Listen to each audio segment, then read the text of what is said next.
A verdade é que Arthur Rubinstein decía que cando non estaba unha sala chea quería decir que os que estaban ali eran os que verdadeiramente tiñan interese e que os coñecedores do que iba a pasar. Isto é algo así co grupo que estamos aquí, non é unha multitude, pero tampouco é imprescindible. O sea que, Luís, non te preocupes tampouco polo número de xente que está aquí. En primeiro lugar, como coordinador da sección de Música e Artes Escénicas, deixádeme que disculpe a ausencia de don Ramón Villares, que é o presidente do Consello, está en Barcelona e non pode estar aquí como sería o habitual en outras ocasións. Temos que pasar pronto xa a escoitar aos ponentes esa interesantísima mesa redonda que vai ter lugar e seguro que Luís Costa, que é o coordinador desta xornada, vai explicar os obxectivos e os procedimentos que seguiremos hoxe. Eu o que sí quero insistir en que unha das funcións que ten que ter o Consello é axudar a reflexión, a que cousas importantes que teñen que ver ca música, ca programación, ca ordenación musical, estén baseadas en criterios moi reflexionados. É dicir, hai que evitar arbitrariedades moitas veces, hai que facer as cousas con un sentido técnico, práctico. Eu creo que do que se fale aquí hoxe, pois sacaremos algunhas conclusións para facer propostas. Sobre o mundo das bandas, pois eu non son tampouco a persona máis apropiada para falar, pero si nas miñas lembranzas está asociar a banda, igual que o toque das campanas, ao día de festa, ao domingo en Santiago, cando escoitábamos a música da banda municipal e que tamén o asociábamos co repique das campanas. As campanas non sempre tocan e non sempre sonan a morto para meternos casi medo ante esa idea de todo o que pode haber despois da morte. Entonces, gústame a expresión que escribiu o profesor Luís Costa falando das bandas como cerna da música popular, pero creo que tamén son instrumentos importantísimos e foron na historia da música de Galicia instrumentos importantísimos para popularizar a música, toda a música, digamos, a música tamén sinfónica. Eu lembrome, probablemente as primeiras veces que se tocou unha sinfonía de Beethoven en Santiago era en unha transcripción que tocaba a banda municipal.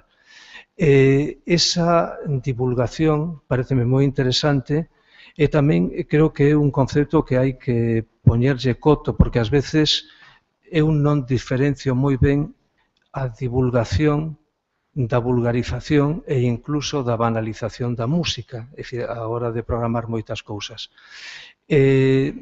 Da música popular poderíamos, da música que tocan as bandas, poderíamos falar moito. Simplemente alégrame que hai aquí algúns instrumentistas xoves que coñezo, que é un trombonista que toca moi ben, por exemplo, e que por el sei os problemas que teñen moitas das bandas que non son profesionais, pois simplemente para acadar un local que ao mellor lles deixen ocupar un local que está a baleiro, poder conseguir materiais, os problemas de aluguer, de dereitos, etcétera, etcétera. Incluso admiro o grandísimo nivel, o altísimo nivel que teñen moitos dos músicos mozos que hai hoxe en Galicia. É dicir, creo que tamén pouco a pouco temos que preguntarnos que imos facer con todos eles. Hai unha cousa que é moi curiosa, é dicir, eu lembro da miña nenez, da miña adolescencia, bandas profesionais en bastantes cidades de Galicia. Hoxe, se non estou equivocado, creo que só temos banda profesional en Santiago de Compostela e en Coruña. Curiosamente, son dúas cidades que tamén teñen en residencia unha orquestra sinfónica, clásica, unha orquestra profesional. É dicir, probablemente algún día haberá que falar tamén de diferenciar campos, é dicir, que pode facer unha banda que non faga unha orquestra, que pode facer unha orquestra que non faga unha banda. Unha banda é o que moitas veces asociamos con unha banda, ou unha banda é un instrumento, é dicir, é unha orquestra de eventos. Eu creo que hoxe aquí quedarán claras moitas cousas no que se vai falar. Para rematar, sana envexa para o que é unha banda. Eu de vez en cando utilizo o transporte público e lembrome dun pequeno traxecto no autobús urbano hasta a estación de autobuses. Mais ou menos pola zona da Praza de Abastos subiuse unha señora que viña de facer as compras e que iba á estación a coller o autobús para voltar á súa aldea. Outra señora coñecida dela preguntoulle que tal as festas. Eu que estaba poñendo atención escoitei esta resposta, pois moi ben, houbo unha música e dúas bandas. É dicir, chamou a atención que e dúas orquestras. É dicir, orquestras entendo que era música pop, música de verbena, pero unha música, é dicir, a banda chamáballe a música. É dicir, o instrumento confúndese na denominación ca totalidade do arte. É dicir, isto creo que é moi importante e creo que tamén cando hai unha xente que ten esa consideración tan grande do que é unha banda hasta o punto de chamarlle música, obriga a que os que somos músicos intentemos corresponder ca maior calidade posible para que estas bandas sexan cada vez millores. Para a miña banda, nada máis, probablemente agora que Luís Costa nos explique, nos presente os poñentes, empezamos xa toda esta xornada de reflexión.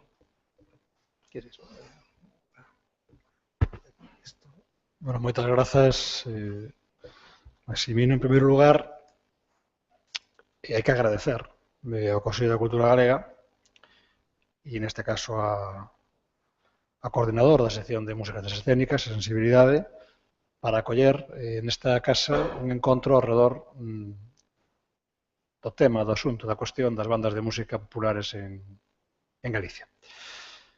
Eu teño dito algunha vez, me vou a reiterar porque non por decirlo máis veces vai ser menos certo, que as bandas de música populares, e os que estáis aquí, todos con máis intensidade, outros quizás con menos, non por intensidade, senón pola idade. Uns somos un pouco máis vellos e outros, pois, todavía sodes máis novos. Pero decía que as bandas de música populares teñen sido o fenómeno, permíteme que me arrisque a decirlo, con máis presenza, o fenómeno musical con máis presenza en Galicia, na Galicia contemporánea, o sea, na Galicia que arranca, pois, poñémonos a mediados do século XIX, principios do século XIX para cá. Numérica e cualitativamente, nos dos aspectos. Era impensable calquera actividade festiva nunha vila, nunha aldea, nunha cidade de Galicia, sin a presenza dunha banda de música. Eu sempre decía, cando pois, me arrisquei nunha época da miña vida en que era máis atrevido, non? A dirixir bandas de música, ora me fago máis conservador, a cousa dos anos. Decía que a banda de música é imprescindible hasta para facer a procesión, porque sen ela non poden nin andar os santos. E efectivamente é así.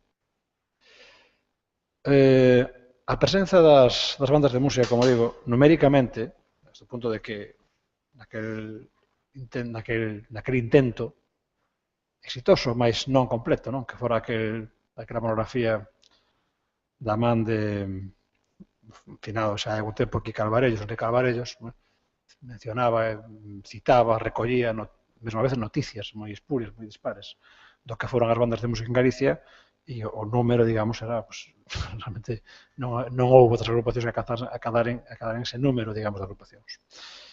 E logo, en canto á presenza, decía cualitativa, porque as bandas de música chegaron a todas partes. Chegaban á cidade, chegaban á vila, chegaban á aldea, chegábamos mesmo, como tamén hoxe teremos ocasión de repasar cos relatores que van a falar aquí, a calquera carreira ao tromillo que había en calquera aldea perdida de Galicia. Si moitas persoas a mediados do século XX, século pasado, ou a principios, ou casi a finais do XIX, todo ese período longo que estamos referindo, souberon quen era Wagner ou quen era Verdi, foi precisamente porque había bandas que facían esta música.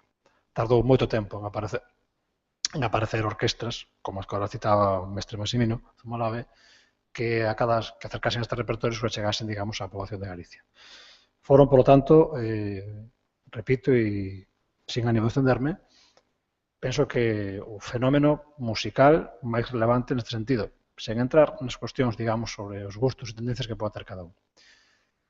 Na segunda metade do século XX padeceron un proceso de dificultades que levou a desaparecer moitas delas, efectivamente, e na década dos 80, 90, cara nos nosos días, sufriron un proceso de reconversión de que tamén se falará aquí hoxe amplamente e, por lo tanto, penso que tenemos unha idea de cal foi ese proceso e cal é o estado actual. Eu non me quero alongar, insisto, o meu agradecemento a unha persona que estive, agora estou menos, pero estive moi ligado ao mundo das bandas pola miña propia trayectoria vital como músico. É un espazo que creo que merece unha consideración no mundo académico, no mundo de investigación, tamén se falará aquí hoxe desto, como unha parte do patrimonio cultural, do patrimonio material de Galicia, e confío en que ocasións como esta, que, insisto, creo que é particularmente relevante, sirvan para empezar tamén a normalizar a presenza destes fenómenos como parte do interés da reflexión de toda a cidadanía de Galicia. Agradecervos primeiramente aos relatores, que agora pasaremos a presentar e pasarán a intervir, a súa presenza, a súa aceptación para estar aquí hoxe esta tarde compartindo con nós moito que eles saben e viviron, e a todos vos que estáis presentes, pues, tamén agradecervos o comparecer aquí o acompañarnos nesta tarde de venres, xa prácticamente de fin de semana, para reflexionar, como digo, centrarnos alrededor da cuestión das bandas populares. Moitas grazas.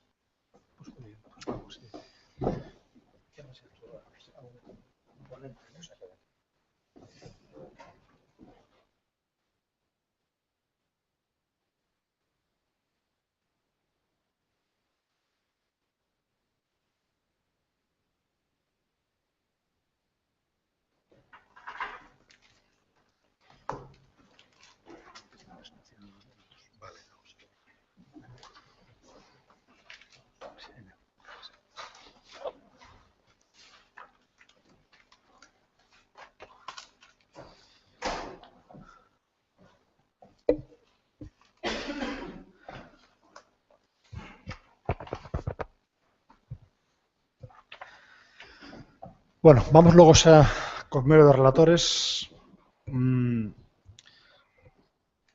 Estaba pensando que para a próxima ocasión, que seguro que haberá unha segunda ocasión, segundas jornadas, poñeremos unha especie de banda sonora con un fondo de música de banda, nos faga un pouco máis axitado do que este inicio da cuestión.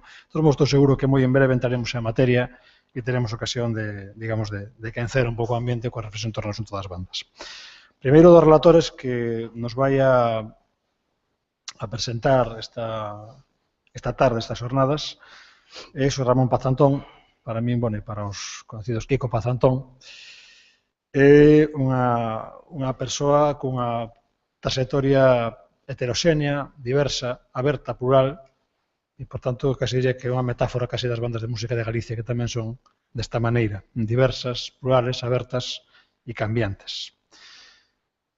Entre as súas moitas ocupacións e inquedanzas se encontra un lugar importante, casi diría central, unha parte da súa vida, a música, e dentro desa música, nun lugar tamén relevante, todo o que xira ao redor das bandas de música e das músicas populares nos entornos nos que el traballa habitualmente. Foi fundador e músico do grupo Na Lúa. Actualmente me comentaba que, bueno, ten digamos, unha actividade diversa, cambiante, pero en boa medida tamén moi vinculado a todo o que é a cuestión de investigación das bandas. E, de feito, eu coñecía o seu libro Bandas, Músicos e Orquestas de Porriño, un estudio realmente modélico pola integración que hai nel entre o que é o estudio histórico e esa aproximación á cultura da música popular, que é moi importante, esa dimensión antropolóxica do que representaron todas estas agrupacións na vida cotiá daquela Galicia, pois, destes últimos 100 ou 150 anos. E agora, pois, bueno, me acaba de agasallar moi amablemente con unha entrega dunha historia das bandas de música de Salceda, o sea, que se ve que Kiko é reincidente e non quere deixar esta cuestión hasta que esgote todos os seus pliegos, os seus vericuetos. Se máis, quedade xa con el, escoitamos a súa aportación. Quero lembrar que, como xa sabedes, ao remate das intervencións haberá unha mesa redonda, por lo tanto, se hai preguntas ou cuestións, vamos a trasladar, lógicamente, xa esa parte final, podes tomar notas diligentemente, e na parte final, pois, teremos todo este diálogo cos relatores. Kiko, tes a palabra. Moitas gracias. Bueno, eu vou a facer unha intervención, digamos, en tres partes, toda ela de tipo histórico. Na primeira parte vou a falar dese momento inicial da xénese das bandas, dos poucos datos que temos, da xénese das bandas na zona que eu estudiei, e logo debuxar un pouco cales eran as actividades das bandas, ben as que se repetían anualmente como un ciclo ou as que eran de tipo extraordinario. Estas bandas destos tres concellos, miñotos da raya con Portugal, de algún xeito estou convencido de que representan perfectamente a outro tipo de bandas, a banda tipo de Galiza, non? É dicir, que o que digamos hoxe aquí, concretamente destas bandas, penso que é aplicable en grande parte a maior parte das bandas galegas. E antes de nada, o que quería dicir, mostrar, digamos, unha confesión, unha sorpresa que eu levei cando me cheguei ao tema das bandas, tema do que, por outra parte, non son activista, non son músico de banda, é dicir, me interesa o aspecto histórico, digamos, e decía que cando me cheguei a este tema, e aproximadamente uns 10 anos, 12 anos, quedei increíblemente sorprendido da escasa bibliografía que existía. Eu estaba buscando referencias para o traballo que antes citou Luis Costa e quedei abraiado de que unha actividade que eu presumía, entendía que fora moi importante, tivese prácticamente o libro de Iglesias Alvarellos que antes se citou, de Bandas de Música de Galicia, un libro sobre a banda de Vida García, de Vítor Viana, outro sobre as bandas en Celanova, de Antonio Piñeiro, o libro de Julio Andrade Malde sobre a música da Coruña e prácticamente pouco máis. Libros pequenos, de menos de 50 páxinas, sobre bandas de Santiago, de Cambados ou de Vigo, e prácticamente 3 ou 4 artigos xa un pouco dende a visión máis ben etnográfica, como son aqueles artigos que escribiu Xaquín Lourenzo e Antonio Fraguas para unha xuntanza de bandas aquí en Santiago, non?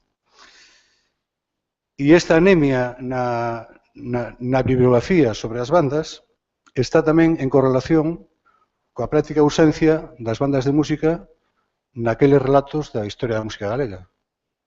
É dicir, se nos fixamos, por exemplo, algúns exemplos, o prólogo de Filgueira Valverde, a obra de Castro San Pedro, ou as historias sobre a música galega do Padre López Calo, ou de María Pilar Alén, ou incluso o feito diferencial galego na música, son, digamos, catro grandes visións da música galega nas que as bandas de música prácticamente non se citan, non existen. Especialmente curiosa, para min, é os 2 tomos do feito diferencial galego na música, que non haxa ninguna relación ao mundo das bandas, é especialmente significativo porque neses 2 tomos se especifican moitos datos sobre outro tipo de músicas. Por exemplo, se dedica, non sei exactamente cantas páxinas, pero se dedica un artigo, probablemente 10, 15 páxinas, a voces ceibes, que é un fenómeno dentro da música galega, bueno, de prácticamente 2 anos, 3 anos, 4 anos como moito. E, sin embargo, unha actividade que leva instalada entre nós 200 anos dos aspectos cualitativos e cuantitativos na introducción se deu conta e, efectivamente, bueno, pois é sorprendente este aspecto, non? Hai que decir tamén que, felizmente, coa entrada deste novo século, se acelera o interese por coñecer máis polo miúdo esta realidade musical e prácticamente nestes 13 anos do século XXI se ten publicado máis que durante os 100 ou 200 anos anteriores sobre as bandas de música. Por lo tanto, se exploran novos territorios, Mondoñedo, Tui, Lalín, Ourense, Visantoña, Vermes, Baiona, O Porriño, Salceda, etc. E vamos, de alguna forma, coñecendo máis polo miúdo cada unha das bandas ou das moitas bandas, a actividade das bandas que había en cada territorio.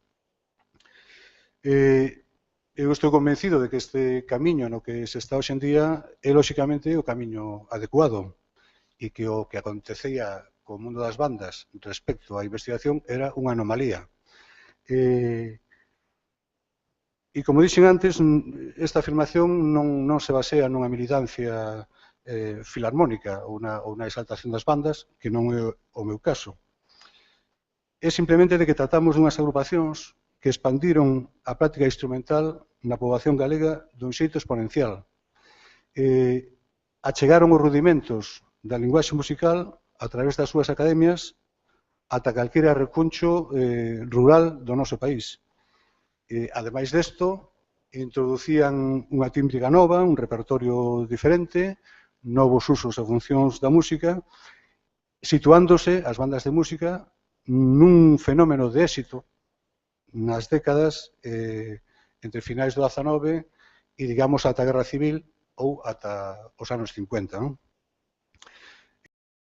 Por lo tanto, os procesos de cambio que se dan a través do tempo, a influencia que as bandas establecen con outras músicas populares, o aspecto pedagóxico, a relación das bandas cos movimentos ideolóxicos e o seu rol na conformación de identidades, incluso as historias de vida, é dicir, son temas moi suxerentes para a investigación e que, desde logo, agardamos que no futuro poidamos ler moito máis, coñecer moito máis sobre este aspecto. Hai un período que, bueno, entre as moitas cousas que hai que investigar, hai un período que é importantísimo, que é cando se instalan, cando nacen, cando se fundan as bandas en Galicia. É un fenómeno sobre o que sabemos moi pouco e sobre o que habería que investigar máis. Efectivamente, sabemos que as bandas militares son o modelo do que se copian, ou o modelo de imitación para as bandas civís. Sabemos que as bandas civís se cita que na primeira metade do século XVIII aparecen en Alemanha, pero no século XVIII realmente o que acontece como un fenómeno realmente forte a nivel europeo é a aparición, a introducción dun xeito moito maior das músicas militares nos exércitos en Francia, en Inglaterra especialmente, e probablemente tamén no Estado español, aínda que aquí, como dixen, a investigación precisa avanzar máis. E outro fenómeno que eu creo que é moi importante para o tema do nacemento das bandas civís é a influencia da Revolución Francesa. Porque a Revolución Francesa saca á rúa a música, a música se organiza en grandes colectivos, de coros, de orquestras, de todo. É dicir, a cuestión do ciudadano pasa a ser moi importante. Frente ao fenómeno anterior, no que o divo, a diva, ou o compositor, en fin, era o eixo da música, efectivamente, o sigue sendo, pero os colectivos ciudadanos son importantísimos. E a partir de aí, esa influencia da Revolución Francesa vai a ter unha plasmación decisiva nas bandas de música e, por exemplo, nos orfeóns en toda Europa, non? Hai un libro moi interesante de Martín Kaltenecker que fala do rumor das batallas, no que concretamente explica esta cuestión e que favorecen a estética do nacemento das bandas. E o que se dá nun denominado estilo 1790 é o aumento da cantidade, entendida como maior número de executantes das agrupacións musicais, ou como aumento da masa sonora, a simplificación das formas musicais, a ocupación das rúas e as prazas que xa citei, e todos estes elementos, de alguna forma, son decisivos na conformación dos grandes colectivos musicais. E en que momento comenzan no noso país, en Galiza? Pois, bueno, non sabemos moito. Eu collín algúns datos que vou comentar brevemente. Sabemos que en 1785 existían en Santiago de Compostela dúas bandas militares. Hai a típica, bueno, a coñecida noticia de Varela Silvari falando de Francisco Bañeras e do controvertido hino de Riego, o seu nacemento e todo eso, que o que nos explica é que hai actividade de bandas militares alrededor de 1808, 1814, 1820. En Santiago de Compostela, me refiro. Sabemos que existía unha banda coruñesa en 1820 e hai unha cita interesante cando se cita tamén no ano 1920 falando dun acto político, se comenta que alrededor marchaban los individuos patriotas de la sociedad filarmónica de esta ciudad en traje de guerra. Es decir, está falando dunha banda de civís que xa se visten con traxes de guerra, que é o habitual das bandas de música. E nesta mesma nota se fala de que existe tamén unha música de artillería en Santiago. E estas bandas debían ter, a estabilidade debía ser relativa, porque en 1839 se nos volve a falar de que a Milicia Nacional de Santiago está creando unha banda que lle costou muitísimo poñela a andar, non? Bueno, respecto ás bandas civís, o que sabemos é que o momento importante das bandas aparece alrededor de 1840. Hai algunha banda, como a de Merza, da que se fala de que xa existe dende 1828, non? Para min, este é un capítulo moi interesante para a investigación, coñecer máis polo miúdo este tema. E centrándome xa no territorio do sur da provincia de Pontevedra, efectivamente, existía unha banda militar en Valença do Miño, a Banda de Cazadores de Valença. Antes creo que se pudestedes ollar a instrumentación que podería ter esa banda de Valença, non? E estas bandas portuguesas das plazas fronteirizas de Valença, Monsao, etc., continuamente estaban actuando en territorio da banda galega, non? E, por outro lado, sabemos que existía tamén unha banda provincial relacionada co reximento provincial de Tui. Evidentemente estamos falando dunha banda militar que existía antes da división administrativa que xurde despois de 1833.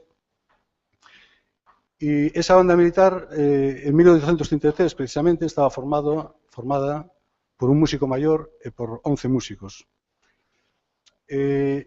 Esta banda do reximento, esta banda provincial e o propio reximento provincial de Tui, coas guerras carlistas, é mobilizado o reximento e aparece en Zamora e aparece a banda de música sempre acompañando as tropas, non?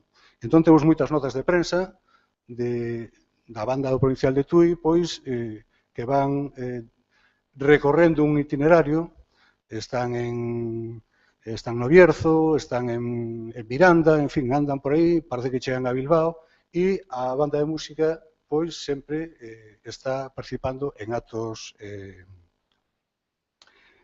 musicais, actos institucionais, actos protocolarios, etc. Tamén temos información desta banda a través das actas capitulares da Catedral de Tui, porque, efectivamente, os músicos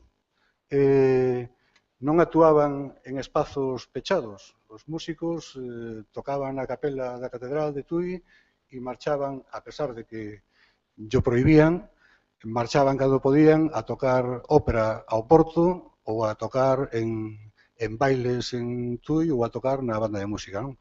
Entón, precisamente, esos datos, as amonestacións que se lle fan a este tipo de músicos, nos van dando información de que existía esta banda provincial, que en 1847, precisamente, se di que bueno, se faculta a un par de músicos para comprar 2 trompas de la extinguida Banda Provincial de Tui. É dicir, existía esa primeira música militar na zona destes 3 concellos, que era a Banda Provincial de Tui. E esta actividade militar en Tui vai, músico militar en Tui, vai a continuar con períodos de intermitencia durante o XIX e principios do século XX.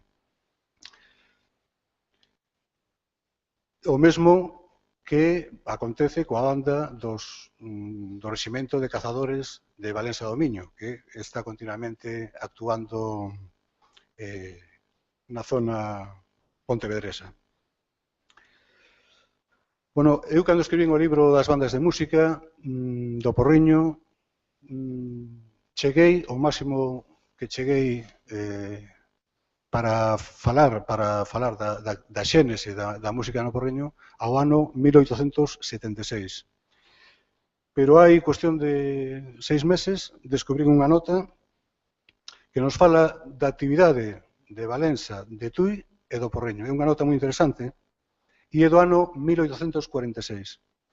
Entón aí, nesa nota, o que se nos di que son as festas patronais de San Telmo en Tui, o gremio dos sastres, que sempre é o que máis quere, o máis especializado en contratar os mellores músicos, ten un problema porque os poucos músicos que quedan desa banda provincial extinguida ou prácticamente extinguida xa os contratou o Concello e os poucos músicos di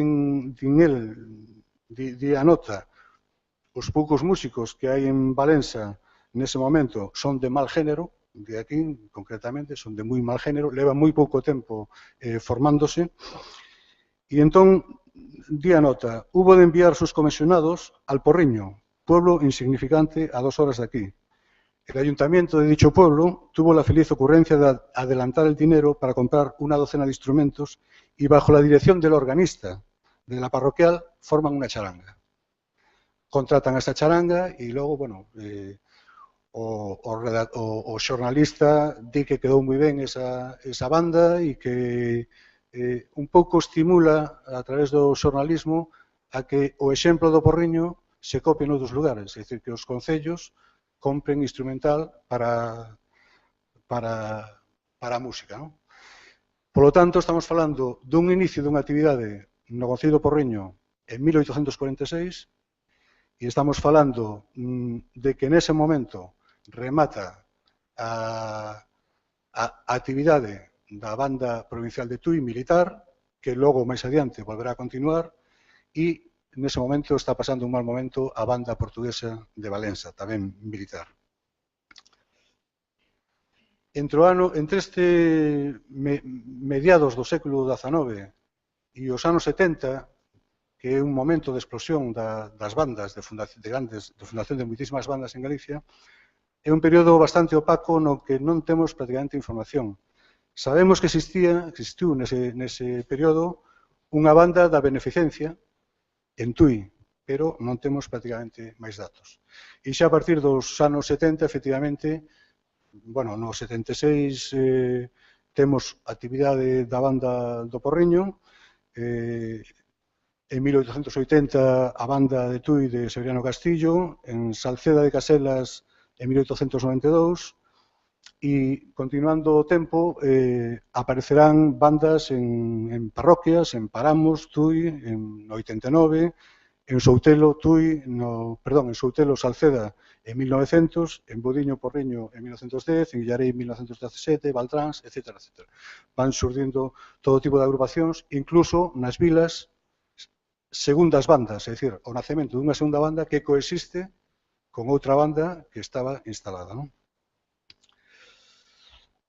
Bueno, estas bandas realizaban unha serie de actividades e vou a describir as máis importantes, as que, bueno, me parece a min que son máis importantes e de algún xeito achegármonos a vida das bandas de música. A finais do século XIX as actividades estaban moi relacionadas, ou temos moitísima información da actividade das bandas relacionada coa religión, con actos rituais relacionados coa Iglesia Católica. Aí vemos que a banda se comporta de dúas formas diferentes. Ben, se o ritual se realiza nun templo, no interior do templo, e se ben, se é na rúa, non? Se é no interior do templo, a banda nunca entra completa na igrexa, entra simplemente unha sección, 6, 7, 8 músicos, e a banda completa só ten cabida nos actos rituais nas procesións, no exterior. O carácter cíclico das actividades das bandas, bueno, está claro, Semana Santa, Festa das Fillas de María, Corpus, Sagrado Corazón, en fin, hai todo un calendario e un santoral que van definindo e vamos encontrando ano tras ano, sempre, a banda, sexa unha, sexa outra, realizando esas actividades. O dato máis interesante para min do estudio da relación da música coa religión, o dato que me resultou extraño, pero interesante, desde logo, é que estes músicos das bandas, que, por certo, os que cantaban normalmente cobraban un pouco máis que os que tocaban o seu instrumento, estes músicos interpretaban composicións dos mestres de capela da Catedral de Tui. É unha cuestión que a mí me extrañou muitísimo. Evidentemente, tocaban pezas sinxelas, motetes, vilancicos, pero eran pezas de grandes compositores como Gaspar Smith, como Rábago Ballesteros, Matías García de Benallas ou un dos últimos mestres de capela da Catedral de Tui, que foi Martínez Pose. Incluso algún dos músicos que participou na Capela de Música e que logo foi director de banda, Severiano Castillo, compoñía tamén pezas que eran cantadas por estes músicos. Bueno, en 1894 vai quebrar un pouco este sistema porque a Igrexa vai decidir que certo instrumental non está de acorde co que a Igrexa entende de como se debe desenvolver o ritual. Hai unhas instruccións deste ano que son reiteradas logo por Martín de Herrera no 1109 e, bueno, basicamente o que veñen a dicir é que os instrumentos das bandas de música non poden estar dentro da Iglesia e se recomenda simplemente que participen nas procesións e, aínda así, que participen interpretando hinos religiosos, etc. É dicir, que hai que portarse ben e tal, non? Tamén é certo, efectivamente, na zona que eu estudiei, as bandas, os músicos de bandas desaparecen das igrexas, do interior das igrexas, como bandas. A actividade musical pasa a ser desenvolvida por persoas da comunidade religiosa e, efectivamente, participan as bandas nas procesións. Pero tamén hai que dicir que estas instruccións foron seguidas dun xeito moi dispar segundo os territorios. É dicir, especialmente no rural, nos sitios máis alonxados do poder, estas prohibicións, como, por exemplo, a prohibición de tocar a gaita no interior dos templos, son prohibicións que se lle fixo así un pase daquela maneira e non se seguiron moito, non? Eventos relacionados co santoral, todo tipo de festas, pero no caso do Porriño hai dúas festas interesantes, San Xosé e San Ramón, que son dúas festas que as propias bandas custean e organizan porque son os patronos das bandas. E no momento no que había dúas bandas que coexistían, pois cada banda organizaba a súa festa ao seu patrono. Tamén relacionado co santoral e coa onomástica se realizaban as coñecidas serenatas, é dicir, que a persoas destacadas da poboación ou ben relacionadas coa agrupación bandística, pois era moi habitual que se fixeran homenaxes, serenatas. Outro costume moi extendido naquela zona, o primeiro concerto do ano. E este costume aínda se sigue realizando aproximadamente 100 anos despois en Salceda de Caselas. A banda estrena o ano dando un concerto de música e isto, como digo, se fai ininterrumpidamente. As festas do Entroido. Aquí vemos, vemos que hai moita participación no Concello de Salceda. O Concello de Salceda ten un entroido moi vivo dende hai polo menos 100 anos, segundo leemos a través da prensa, pero tamén é certo que a participación das bandas quizáis é máis por seccións, por grupos, por charangas, músicos das bandas que se integran en comparsas, é dicir, non exactamente como bandas completas seguindo ao seu director, non? No Porriño e en Tui o que pasa co Antroido é exactamente o mesmo, as seccións de banda, porque ali a tradición é máis de bailes de salón, de bailes pechados, e entón se organizaban o que sería o previo ás orquestras. De feito, o primeiro jazz band, a primeira, digamos, batería da que se ten coñecemento no Porriño, era a que interpretaba Bernardo Giraldez, que era o caixista da banda de música. Ele é o que introduce, o sea, un músico da banda introduce un elemento que é esencial na formación das orquestras, non? E estamos falando do ano 1928. Outro elemento novidoso, instaurado a mediados finais do século XIX, os paseos de moda. Os paseos de moda eran unhas actividades, uns concertos, que normalmente se realizaban en xardíns, en esplanadas, en sitios así. E o que é máis importante é que é a primeira vez que nos ollamos que a banda non está ao servizo de ninguén. Nos paseos de moda, a banda fai un concerto que non está ao servizo de ninguén, de ninguna comisión, de ningún concello, de ninguna cousa, máis que da propia música do concerto. E estas tempadas de paseos de moda, que foron importantísimas en Tui, facíanse por suscripción popular entre os amantes da música e entre os comerciantes, e efectivamente tamén se realizaban no Porriño en menos cantidade, e en parte porque as bandas porriñesas sempre tiveron un carácter máis nómade que as bandas tudenses. A información que nos dan os paseos de moda na prensa é importantísima para coñecer os repertorios. De Tui e do Porriño e en menor medida de Salceda temos centos de títulos das pezas que se anunciaban semanalmente. Mañana tocará en la Plaza de la Corredera, se interpretará 1, 2, 3, 4, 5 y 6. E de eso temos dúcias e dúcias de noticias. Por lo tanto, é un aspecto tamén interesante a estudar, non? As bandas tiñan tamén unhas actividades cíclicas no ámbito institucional e no ámbito político. Lóxicamente, segundo o sistema vixente, non? No século XIX era moi habitual celebrar festas regias, ou fiestas regias. Eran festas, que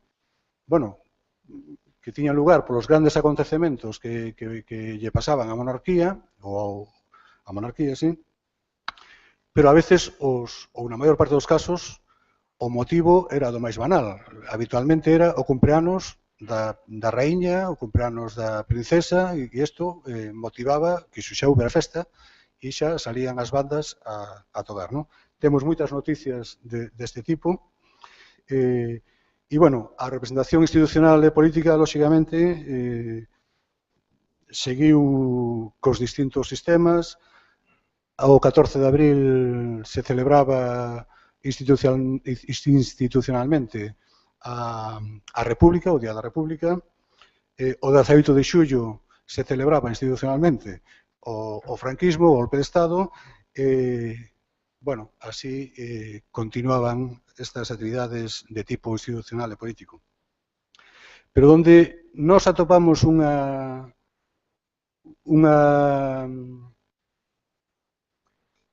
digamos, un suceso máis estable é no aspecto sindical. Porque a celebración do 1º de maio es continuamente participando a banda de música, continuamente aparece dende, no caso porriñés, dende que se crea a Federación de Traballadores en 1898, durante todo o século XX. Bueno, lóxicamente, ata o golpe de Estado. No caso porriñés, a banda de música era custeada polo Concello, que é un dato tamén bastante curioso. Tanto na restauración, incluída a dictadura de Primo de Rivera, como no período republicano, as bandas de música para a Federación de Traballadores para celebrar o 1º de maio sempre foron custeadas polo Concello. É un dato bastante inaudito. No caso de Tui, había unha certa permisividade, pero non era exactamente igual. De feito, a un director do ano 1921, ao director José Tojo Cea, realmente tocoulle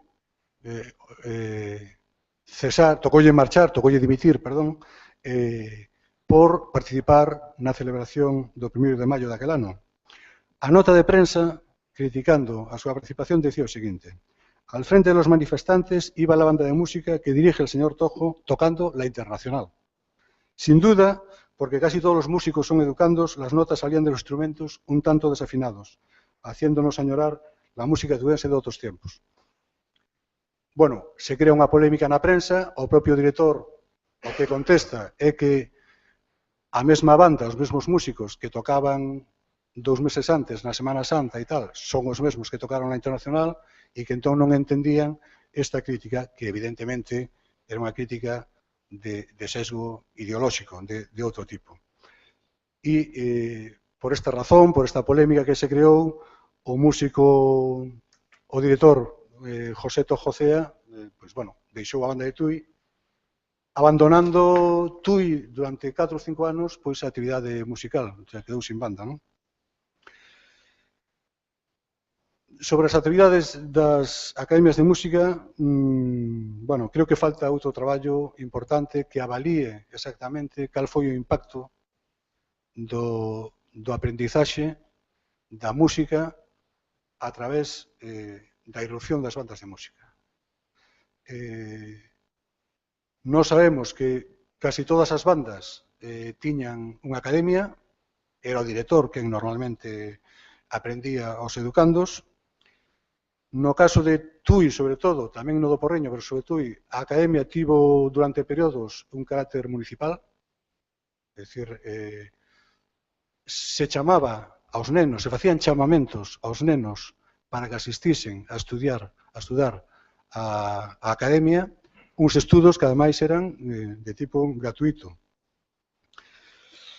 E tampouco debemos esquecer a aprendizaxe de tipo familiar.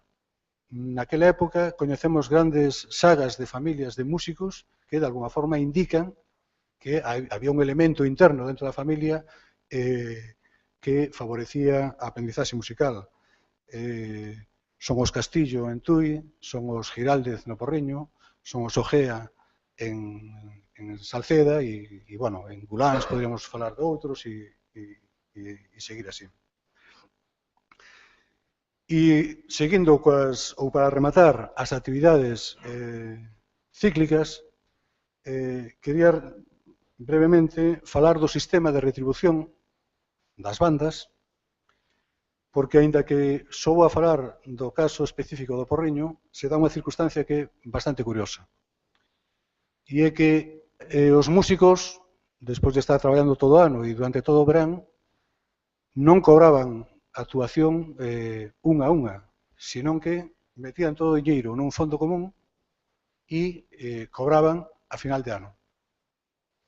Pero o máis curioso, estes músicos que eran casi todos tamanqueiros, tiñan talleres de calzado e traballaban nesto, estes músicos utilizaban ese fondo como un sistema de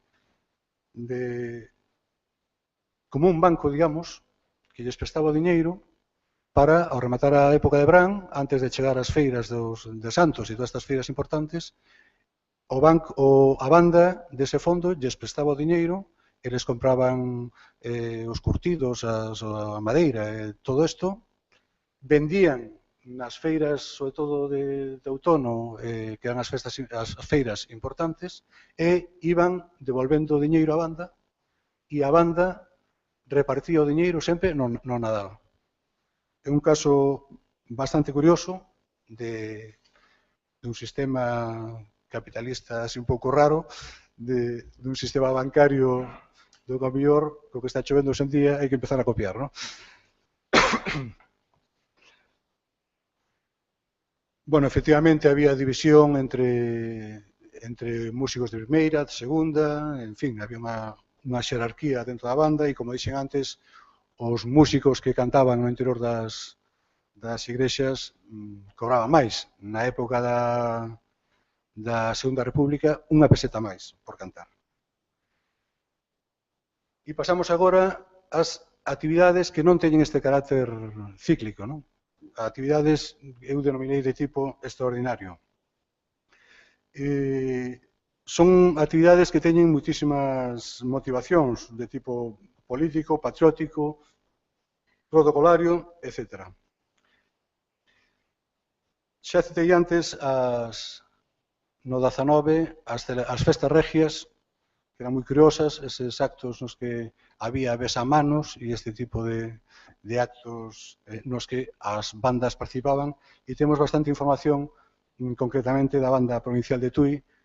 Nesa diáspora das guerras carlistas hai moita información da banda provincial de Tui participando neste tipo de actos. A banda tiña tamén un carácter protocolario, que era moi importante, é dicir, naquel tempo pasaba unha personalidade pola cidade de Tui ou por un concello de Salcedo, por onde fora, e automáticamente a banda tiña que participar protocolariamente nese acto, non? As noticias que temos deste tipo son, bueno, de todo tipo. Isaac Peral, o que inventou o submarino, pasa por Porriño, camiño de Mondariz, e, bueno, sale a banda. En Tui, cada vez que ven Ezequiel Ordóñez ou Mariano Ordóñez, os políticos locais, que eran diputados e ministros e todo isto, bueno, a banda continuamente está dándolle serenatas ou recibíndoos. O general Primo de Rivera ven a inaugurar un matadeiro ao Porriño e ali está a banda, ou Alcalá Zamora, no 34, pasa pola zona e os agrarios e a banda e todo o mundo sale ali a recibilo, non? É curiosa unha nota, unha visita que fai en tren a Vigo o rei Alfonso XIII e que vai parando en cada estación, e en cada estación hai unha banda de música. En Arbo está a banda de Monsao. En Salvaterra non lembro exactamente. En Guillarei estaba a banda de Paramos. En Tui, no Porriño está a banda do Porriño. E o tren vai parando en cada sitio e lle tocan ao rei Alfonso XIII pois a marcha real, lóxicamente, e curiosamente toda a prensa cita que el reiteradamente di que as músicas que non toquen a marcha real, debía estar o home, a verdade, un pouco cansado de tanta marcha real, e pedía que lle tocaran unha muñeira, non? Unha música de muñeira. No caso porriñés é curioso, porque hai unha anécdota, bueno, simpática, que unha persoa que estaba entre o público chegou a saltarse tanto que mandoulle unha carteira, entrou pola ventana do tren. E iso creou un desconcerto porque, claro, pensaban que era un atentado, que era unha bomba, non? Logo, efectivamente, era unha simple carteira que o señor mandou porque estaba moi emocionado. E vai o músico maior a recoller, lle entrega a carteira, a recolle, e entón lle di o rei, bueno, pois déalle esta carteira a non sei quen, non? E o músico maior quedou todo defraudado porque cando entregou a carteira, porque pensaba que era unha subvención que lle estaba dando o rei para a banda, cando realmente o único que tiña que facer era entregarlle a carteira a aquel que atirou, non? Hai moitísima actividade tamén relacionada coas guerras, especialmente no no 19, finais, principios do 20, moitísima actividade das bandas relacionada coas guerras coloniais de Filipinas, Cuba, no norte de África, e na primeira parte do século, especialmente do século XX, especialmente cara a 1920, as guerras que había en Marrocos, non? Importante tamén as homenaxes que realizaba a banda, non? A banda tamén realizaba homenaxes a personaxes de todo tipo, participaba en homenaxes a Casto Méndez Núñez en Vigo, a Ramón Cabanillas no Porriño, a Reveriano Soutullo, participan todas xuntas, etc. Os enterros, de alguna forma, son unha variante de homenaxe, son enterros nos que participa a banda cando a persoa falecida pertenecía ás élites locais.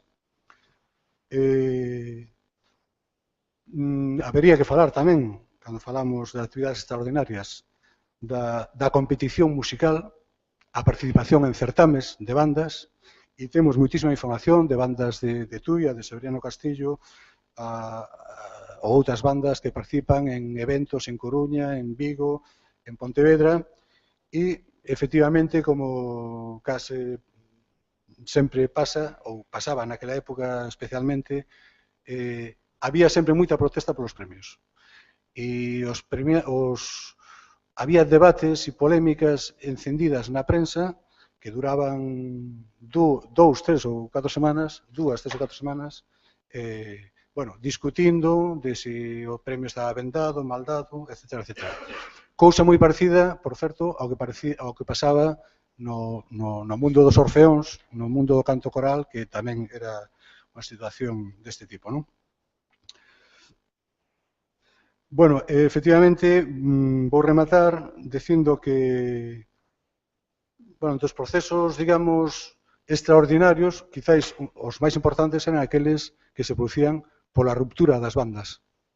As bandas, por motivos que fosen, rachaban, e iso era unha catombe e afectaba, lóxicamente, de un xeito primordial a vida das bandas.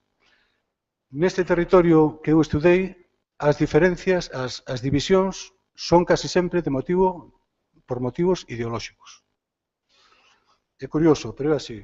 En Salceda, no ano 1914, a banda se divide en dúas e unha é a banda dos caciques e a outra é a banda dos agrarios.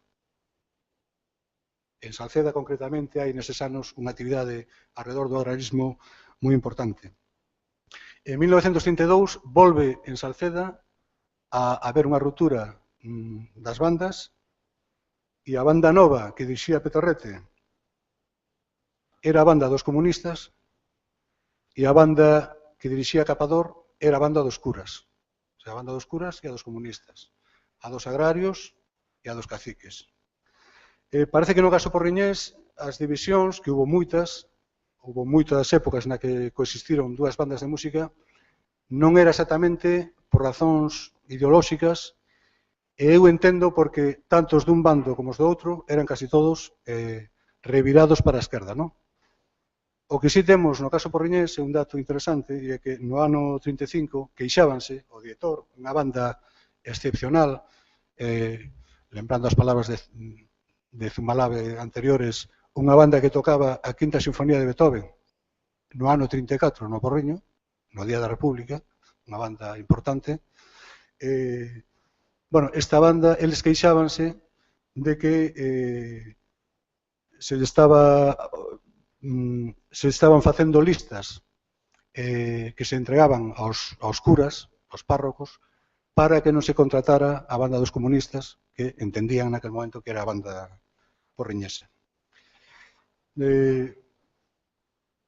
Máis nada, decir que o golpe de Estado, lóxicamente, rachou con esta actividade das bandas, foi a primeira amenaza.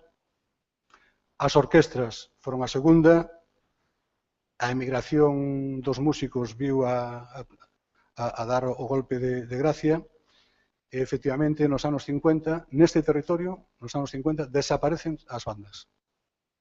E están, durante uns 30 anos, que non existe ninguna banda nun sitio onde chegaron a ver simultaneamente 7 ou 8 agrupacións funcionando. E, efectivamente, alrededor do ano 85, 83, 90, se crean 3 proxectos musicais en cada unha dos 3 concellos. Estas 3 bandas chegaron até hoxe, aínda que a banda do Porriño, a máis feble das 3, leva un ano sin actividade, non sabemos se é un parón transitorio ou se é definitivo, e as outras 2 bandas, a de Tui e a de Salceda, gozan de moi boa saúde, ligando o seu proxecto artístico ao ensino. As 2 xestionan escolas de música e, en grande medida, dirixindo a súa actividade musical primando o concerto. Participando en festas tamén, pero primando de algún xeito o concerto. Por aí aparte, máis nada, moitas grazas e agardo que estas notas históricas sirvan para explicar un pouco o presente e para camiñar cara a novos rumbos no tema desta actividade das bandas. E eu, desde logo, destacaría que o que é a investigación das bandas debe ser unha actividade que debemos dedicar moita máis actividade, moita máis enerxía a este fin. Máis nada e grazas.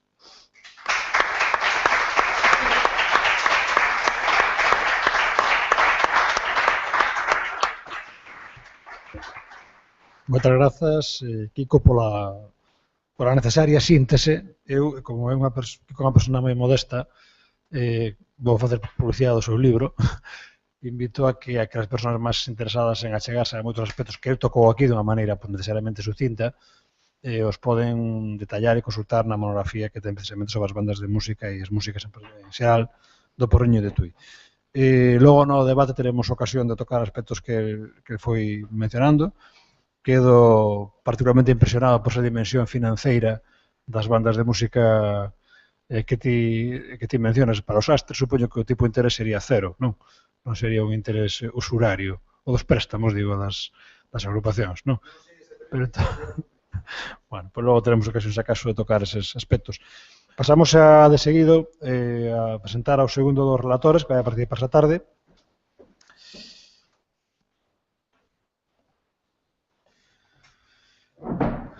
Sergio Noche, o segundo relator que nos vai a falar esta tarde,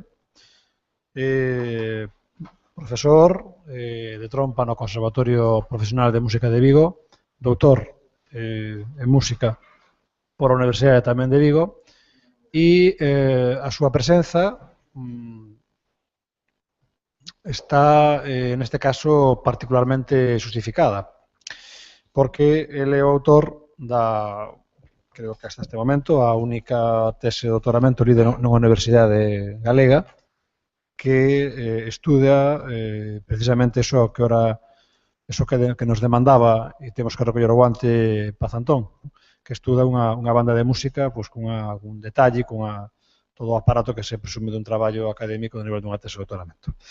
Esa tese leuse este mesmo ano, 2013, que recordar no mes de abril, maio, perdón, grazas pola corrección, en todo caso, moi recentemente, e o que el nos vai a comentar aquí hoxe pola tarde é precisamente dunha maneira tamén resumida, lóxicamente sucinta, un pouco o que foi o proceso de aproximación a este obxecto de estudio que foi a banda de Ourense, propoñendo un pouco tamén como un posible modelo de achegamento que poda ser este tipo de investigacións. Hai tamén outras investigacións en cursos neste momento, aquí na sala hai unha que xa está moi perto de ser rematada, e tamén penso que nos tocará algúns aspectos para o debate posterior sobre cales poden ser as políticas para abordar estas investigacións no marco universitario ou noutros marcos tamén posibles, como o marco dos propios conservatorios conservatorios de música, que mal que ven, ou ainda que con certa reticencia por parte de quen tiña que ter moi claro,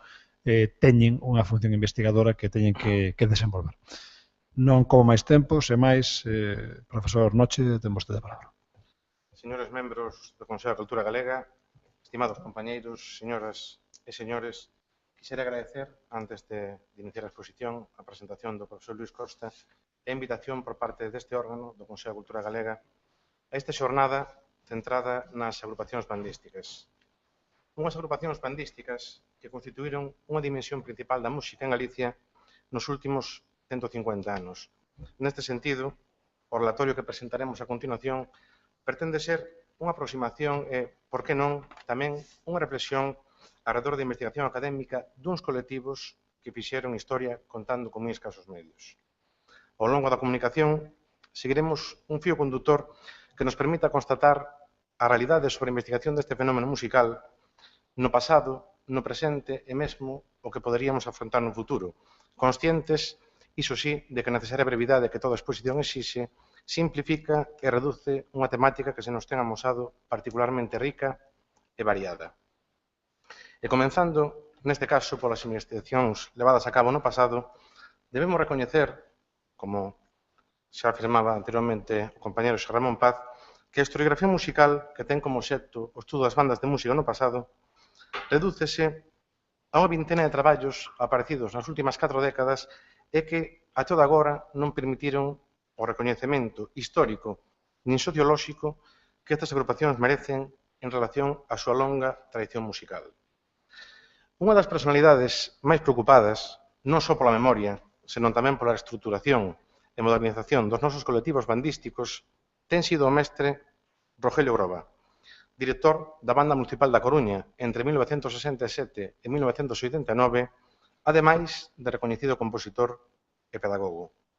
A todas estas funcións, Groba sumou a redacción dunha serie de artigos que describían a realidade das nosas bandas de música, e sería precisamente un deles, titulado Las bandas de música municipales constituyen un eficaz medio culturizante, publicado na Voz de Galicia o 21 de outubro de 1979, o que tomábamos, neste caso, como punto de partida para a nosa reflexión.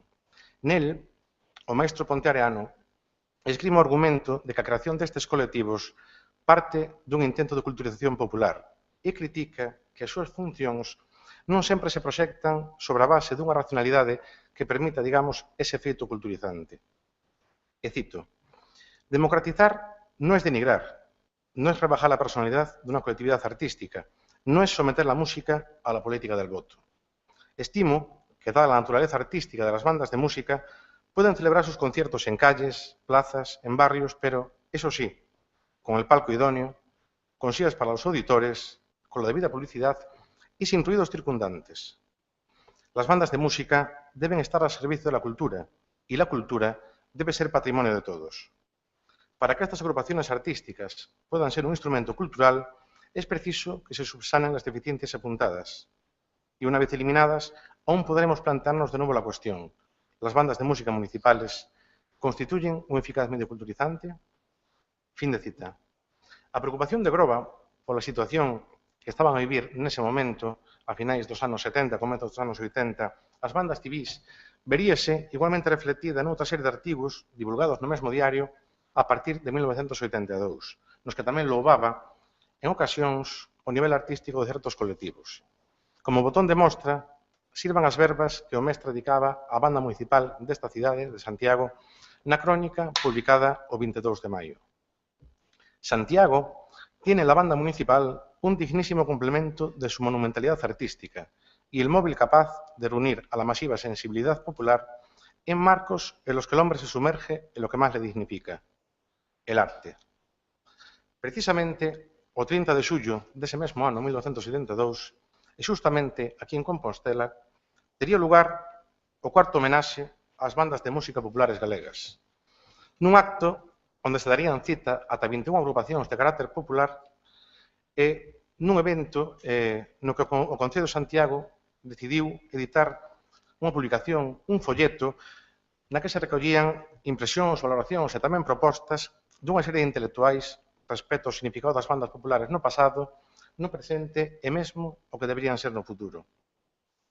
Nesta publicación figuraban nomes como Antonio Fraguas, Xaquín Lourenzo, unha vez máis Rogelio Groba e mesmo Xesús Val, que sinalaba a importancia que adquiren as bandas na súa faceta músico-social encamiñada á educación do pobo para unha percepción depurada do fenómeno musical a partir da entraña mesma da galeguidade, sen esquecer unha segunda función non menos significativa dirixida a conservar, resucitar ou depurar a música tradicional galega. É moi probable que todas estas aportacións que vimos comentando resultasen primordiais para que xerminase un interés, aínda que paulatino, pola recuperación desa memoria dos nosos colectivos bandísticos civís. En este sentido, creo que resulta unha obriga citar, seguindo unha estricta liña cronolóxica, a aparición no ano 1984 dun riguroso traballo sobre a banda municipal de Betanzos elaborado por Xulio Cunz Lousa e que sería ampliado posteriormente nun segundo artigo de 1986. Tamén nese mesmo ano, de 1986, tería lugar a publicación da monografía Bandas de Música de Galicia, de Enrique Iglesias Alvarellos, na que, segundo o autor, se recuperaban datos históricos sobre 433 agrupacións, a meirande parte delas xa extintas.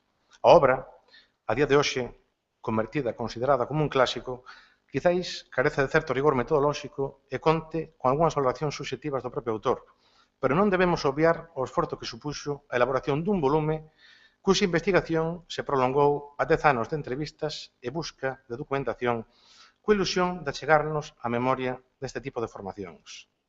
E xa, tras a aparición da obra de Alvarellos, teríamos que esperar, novamente, máis dunha década, 12 anos, para recoller novos datos acerca das nosas bandas de música, posto que será en 1998 cando saen á luz, prácticamente á par, os traballos de Julio Andrade Malde e de Luís Costa Vázquez. O primeiro deles aproxímanos a historia da banda municipal da Coruña e a vida musical tamén nesa cidade no século XX, mentres que o profesor Costa, nun artigo de referencia titulado La música popular e publicado na Enciclopedia Galicia Antropoloxía, recollía nese momento o estado da cuestión e a bibliografía existente sobre as bandas de música en Galicia. Non quero deixar de reflexar neste sucinto chegamento ao estudo das bandas de música no pasado a importancia dunha serie de publicacións dedicadas á música popular ou ao marco cultural galego, nas que tamén se trataban con maior ou menor profundidade diversos aspectos relacionados coa temática que aquí nos ocupa. E como exemplos desta realidade poderíamos destacar, entre outros, as aportacións de Carreira e Balboa na súa síntese divulgativa 150 anos de música galega ou a obra Juan Montes, un músico gallego, minucioso estudo biográfico firmado por Juan Bautista Varela de Vega. Xa para rematar esta introdución da nosa exposición, compre salientar a aparición nos últimos anos, no último lustro, poderíamos decir, de 3 novas investigacións que recollen a memoria de colectivos de carácter popular. É o caso dos traballos que versan sobre a historia da banda Escola de Música de Visantoña e as bandas de música de Cerdedo, respectivamente, así como obra Bandas, Músicos e Orquestras do Porriño, con cuxo autor, Xosé Ramón Paz, teño hoxe o privilexio de poder compartir esta mesa. E sería, cando estas publicacións que vimos de referirse estaban a xerar, alá polo ano 2007, o momento no que eu me atopaba finalizando os estudos de doutorado coa ansia propia de quen comeza a percorrer un novo camiño que quizáis leva tempo anhelando. Debo recoñecer que a miña primeira pretensión ou ilusión nese momento non foi a de realizar unha tese doutoral sobre unha banda de música, mas o profesor Luís Costa, grazas á súa contrastada experiencia neste terreo, ben pronto me abriu os ollos a inviabilidade daquelas empresas que inicialmente desexaba cometer.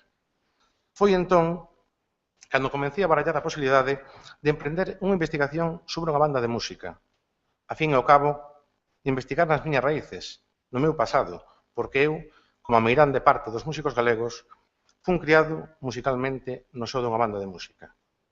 Agora que o penso, resulta-me incomprensible o pouco consciente que era desta realidade, do que lle debemos ás nosas bandas populares, e de todo o esforzo que queda por diante para acadar o recoñecemento histórico e sociolóxico que estas agrupacións merecen sobre a base da súa tradición musical centenaria.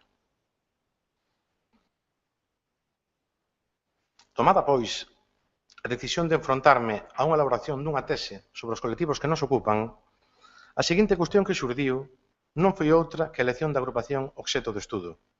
É ben sabido que os colectivos fortemente institucionalizados, polo simple feito de posuir procedementos de xestión baseados na escritura, contan cun maior volume de documentación textual e probablemente foi este feito o que me inclinou a decantarme por unha banda de carácter municipal. Finalmente, e valorando que as bandas municipais de Santiago, A Coruña e Lugo xa tiñan sido estudadas, eso sí, dende moi diversas perspectivas, por autores como Andrade, Varela de Vega ou máis recentemente María García Caballero, decidí mergullarme na historia e peripecia institucional da banda municipal de Ourense no período que comprende de 1878 a 1955. Introducíndonos xa en cuestións puramente metodolóxicas, recoñecíamos na introducción do noso traballo, da nosa tese, que ao abordar unha empresa destas características foron varias as cuestións de método que se nos formularon, todas elas, eso sí, derivadas daquela pregunta inicial que nos facíamos antes, durante e mesmo a finalizar o validado sistemático das fontes empregadas. E non era outra que, dende que ángulo, pretendíamos interrogar esa institución. No noso caso, tratamos de esbozar unha historia da banda que, á par que a súa evolución como colectivo, tamén dedicase unha especial atención á figura dos directores, dos músicos e ao papel de entidade na vida cultural. Todo iso na convicción de intentar alcanzar os 4 grandes obxectivos que referiremos a continuación. Rescatar unha pequena parte dunha parcela prácticamente inédita da vida cultural de Galicia, coñecer os componentes que formaron parte da banda municipal e o significado que tiña a todos os niveis ser director ou músico da mesma, recuperar unha serie de materiais inéditos a partir da catalogación dun arquivo musical centenario e, por último, contribuir á investigación duns colectivos que durante décadas, independentemente do seu carácter, se erixiron nos auténticos conservatorios de música galegos. A nosa tese deu comezo coa catalogación do arquivo musical da agrupación, un traballo que se prolongaría durante 5 meses e tras o cal diriximos a nosa atención cara ao arquivo municipal de Ourense, embarcándonos ali nunha tarefa de recuperación de documentos relativos á propia banda, análise de libros de actas e validado sistemático en prensa escrita. Toda esta cantidade de datos enriqueceuse posteriormente co estudio dos fondos do Arquivo Histórico Provincial de Ourense, Museo Etnolóxico de Ribadavia, Instituto de Historia e Cultura Militar de Madrid e Biblioteca Nacional de España. Pero ao mesmo tempo, no medio de todo este proceso, non deixamos escapar a posibilidade de entaboar unha relación directa, digamos, con algúns dos verdadeiros protagonistas das nosas bandas de música, como é o caso de Rogelio Groba ou Segismundo Fernández Feijóo, sendo o caso que os seus relatos, as súas anécdotas, as súas descripcións hoxe en día dos feitos acaecidos 4, 5 ou 6 décadas atrás, achegáronos, en boa medida, a ese concepto de historia definido por Edward Harold Carr como un diálogo sen fin entre presente e pasado. Xa con toda a información convenientemente catalogada, chegou o momento de esbozar as pautas a seguir na redacción da tese doutoral, que finalmente quedaría articulada nas 4 grandes partes que referiremos moi brevemente a continuación. Na primeira delas, os inicios, 1878-1910, debuxábamos o proceso de creación da banda e as xestións levadas a cabo para que a mesma debutase ante o público na noite do 19 de xuño de 1878, sen deixar de lado os acontecementos que, baixo a dirección de mestres como Enrique Fernández e José Millán, tiñan lugar neses anos finais do século XIX e comenzos do XX, tales como procesos de oposicións, creación de normativas ou o papel da agrupación na vida cultural ourensana. Entre os aspectos máis salientables nesta primeira parte do estudo, cabe citar a recuperación da acta da sesión plenaria do 4 de maio de 1878, na cal se produce a semente que dará orixe ao nacemento do colectivo, ou as obras presentadas polo referido mestre Fernández no proceso de oposición de 1897. Pero quizáis un dos aspectos que máis nos atraeu nesta etapa é o papel ou a función que a banda adquire dentro da vida cultural. A atención do público pola actividade de músicos e director é moito maior, pero tamén o interés amosado pola prensa escrita da época, que mesmo se permitía publicar críticas en cuestións puramente artísticas.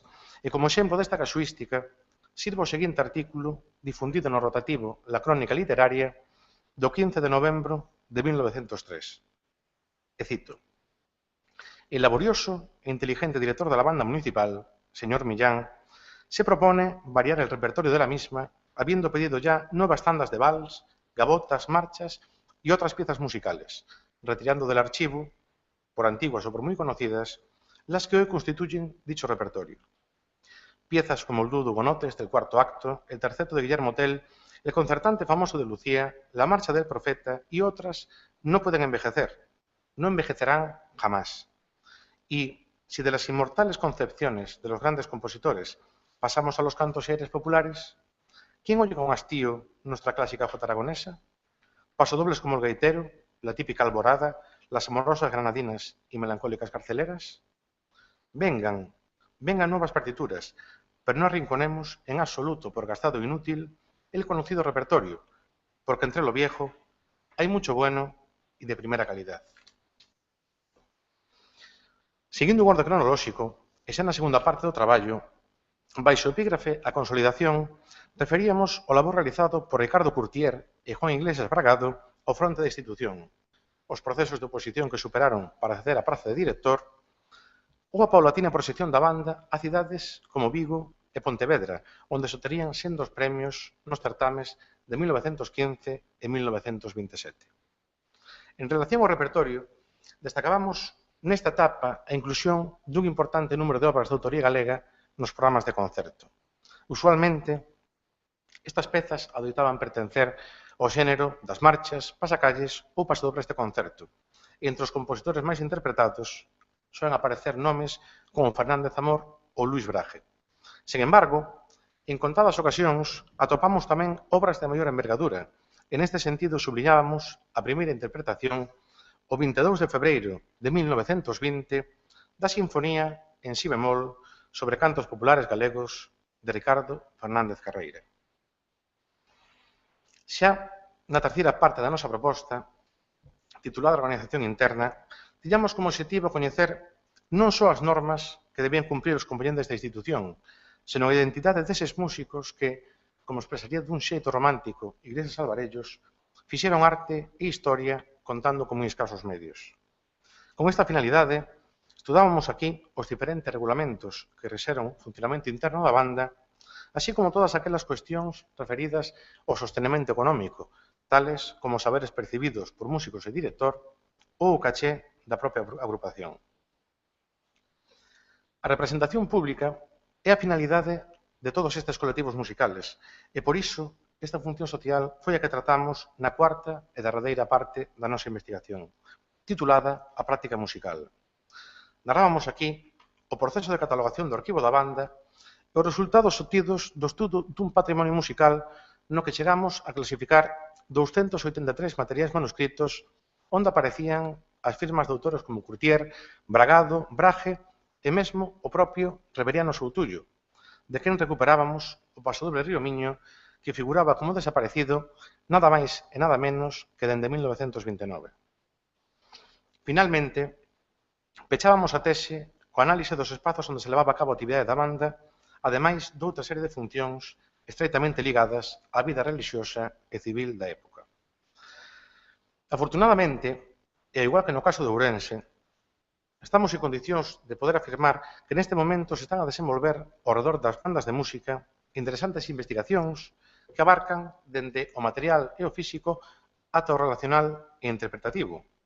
E tiven a sorte de poder presenciar un adiantamento destes rigurosos traballos en decembro de 2011, cando o grupo de investigación Fondos Documentais de Música nos Arquivos Civis de Galicia, integrado polos profesores Monserrat Capelán, Luis Costa e Javier Carballo, baixo a dirección de Carlos Villanueva, celebrou no Museo de Pontevedra un intenso encontro cujos resultados se recolleron nun recente volume titulado os soños da memoria.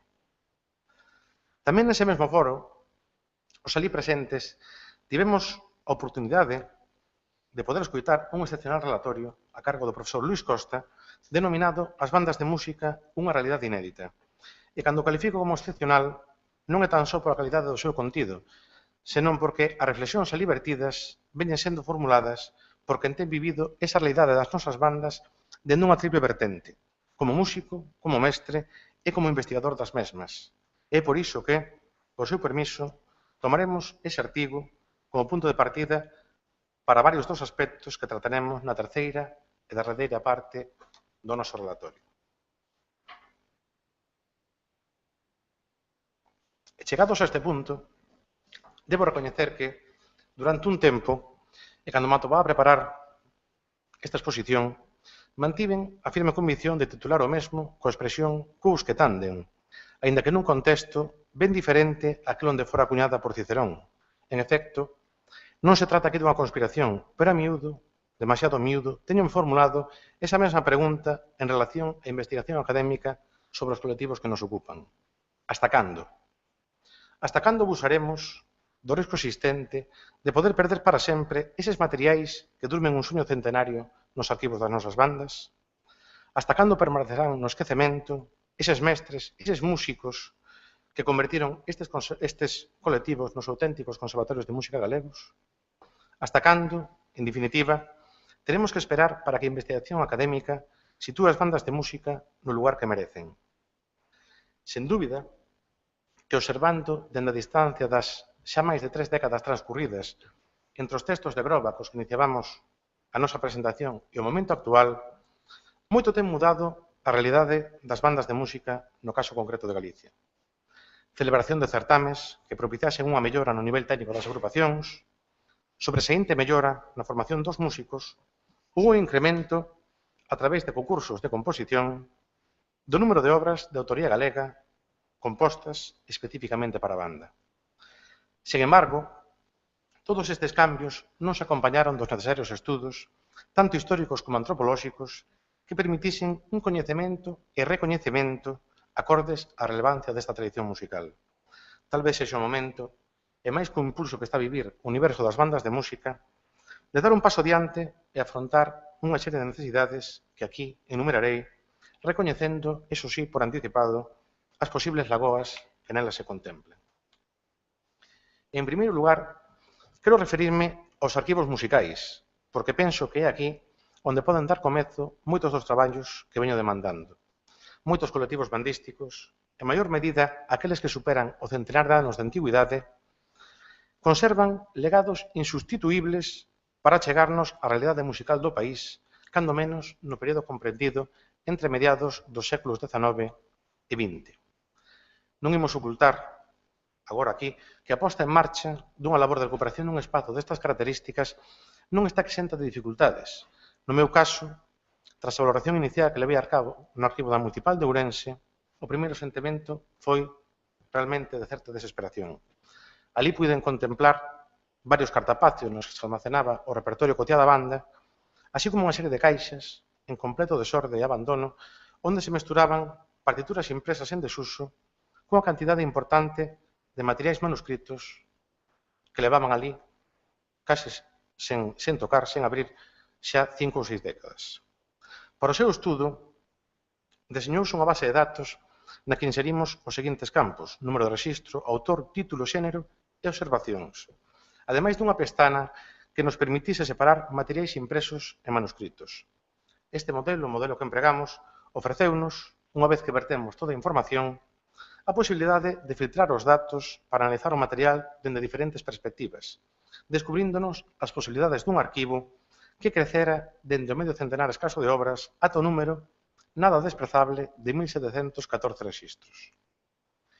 E pregúntome eu, que acontecería se extrapolásemos os datos obtidos en Ourense a todas aquelas agrupacións que superasen o centenar de anos de antigüidade? Descoñezo a resposta, pero, polo momento, acaso sexa suficiente con que un certo número de investigadores cheguen a formularse esta mesma pregunta, porque o seu interese, as súas ansias de coñecer e de afondar no pasado, permitiránnos unha recuperación gradual destes auténticos tesouros do noso patrimonio musical. Outro dos aspectos que debe ser rigurosamente analizado é o referido á documentación textual, libros de actas, regulamentos de réxime interno, documentos orixinais e mesmo fotografías da agrupación obxecto de estudo. No caso das bandas fortemente institucionalizadas, como é o caso das municipais, e tamén daquelas que gozan de certo amparo por parte do poder político, no sentido de que é o Concello quen se fai cargo do instrumental, local de ensaio e o soldo de director, os libros de actas poden nos axudar, en boa medida, a ofrecer un fragmento do pasado como historia relatable. En calquera caso, debemos ter moi presente que a información que podamos extratar como válida para tecer ese relato é moi variable, incluso en diferentes etapas dunha banda municipal, xa que depende de factores tan diversos como a existencia dunha comisión de música no seo da corporación municipal ou mesmo da meticulosidade do secretario encargado de redactar esas actas. Os regulamentos de réxime interno e os documentos orixinais, tales como referidos a procesos de oposición, compras de instrumental ou adquisición de uniformes, poden dar boa conta da función social que cumpre unha agrupación. Do mesmo modo, tampouco debemos esquecer a misión de recuperar todas aquelas instantáneas que sexa posible, posto que, ademais de ilustrar o texto, resultan imprescindibles para contextualizar a época que en cada caso estamos a tratar. E, nesta mesma liña de traballo, penso eu que toda esta análise sobre a documentación textual pode resultar incompleta se non vai acompañada dun baleirado e mero gráfico acorde a aquel espacio temporal que pretendemos investigar. De feito, un estudo metódico da prensa escrita aportará valiosa información sobre os programas de concerto, a participación en certames e outros eventos culturais e, como non, das colaboracións con outro tipo de colectivos como poidan ser masas corais ou agrupacións castrenses. De feito, este espírito colaborador entre colectivos civis e castrenses é outra das temáticas pendentes de estudo, xa que, dende mediados do século XIX e durante moitas décadas, as músicas militares actuaron como auténtica referencia para a configuración das nosas bandas populares, irixíndose, ademais, nos colectivos máis apreciados e respectados pola cidadanía. Unha boa mostra desta realidade podemos observar na crítica publicada no diario El Eco de Ourense do 7 de maio de 1902, con motivo da, nese momento, recente actuación da banda do Reximento de Murcia na cidade das Burgas. E cito: «No estaba todo el pueblo en el teatro, porque cuando llegan estas noches extraordinarias es cuando se siente la necesidad de un edificio consagrado al recreo, amplio, nuevo y con cuantas exigencias reclaman la comodidad y los adelantos modernos». En el intermedio de la primera a la segunda parte, sorprendió agradablemente al público la presencia en el palco escénico de la notable banda del Regimiento de Murcia. Cetina, el director de la banda, es popularísimo, simpático, excelente músico. En Ourense se le quiere como si aquí hubiese nacido, y que él también nos quiere lo demuestra con creces. Sus músicos tocaron maravillosamente, para hacernos sin duda pensar una vez más en lo felices que son los pueblos que tienen banda militar. Ourense se consolará por hora medias, pues si no tiene banda de esa clase, ha conseguido al menos tener que la dirija un acreditado músico militar. Fin de cita. Seguindo con a miña proposta, creo que é necesario tamén, en calquera caso, un estudo pormenorizado dos espazos de reproducción e representación. Sobre os primeiros, as primitivas academias, existe unha clara concordancia arredor do papel que viñeron a cumprir na educación musical do país, pero debemos ir máis alá, investigar as súas prácticas, os modelos de ensino e os métodos de estudo, valorando, ademais, as condicións do instrumental empregado e do propio local de ensaio no que se levaba a cabo este tipo de formación.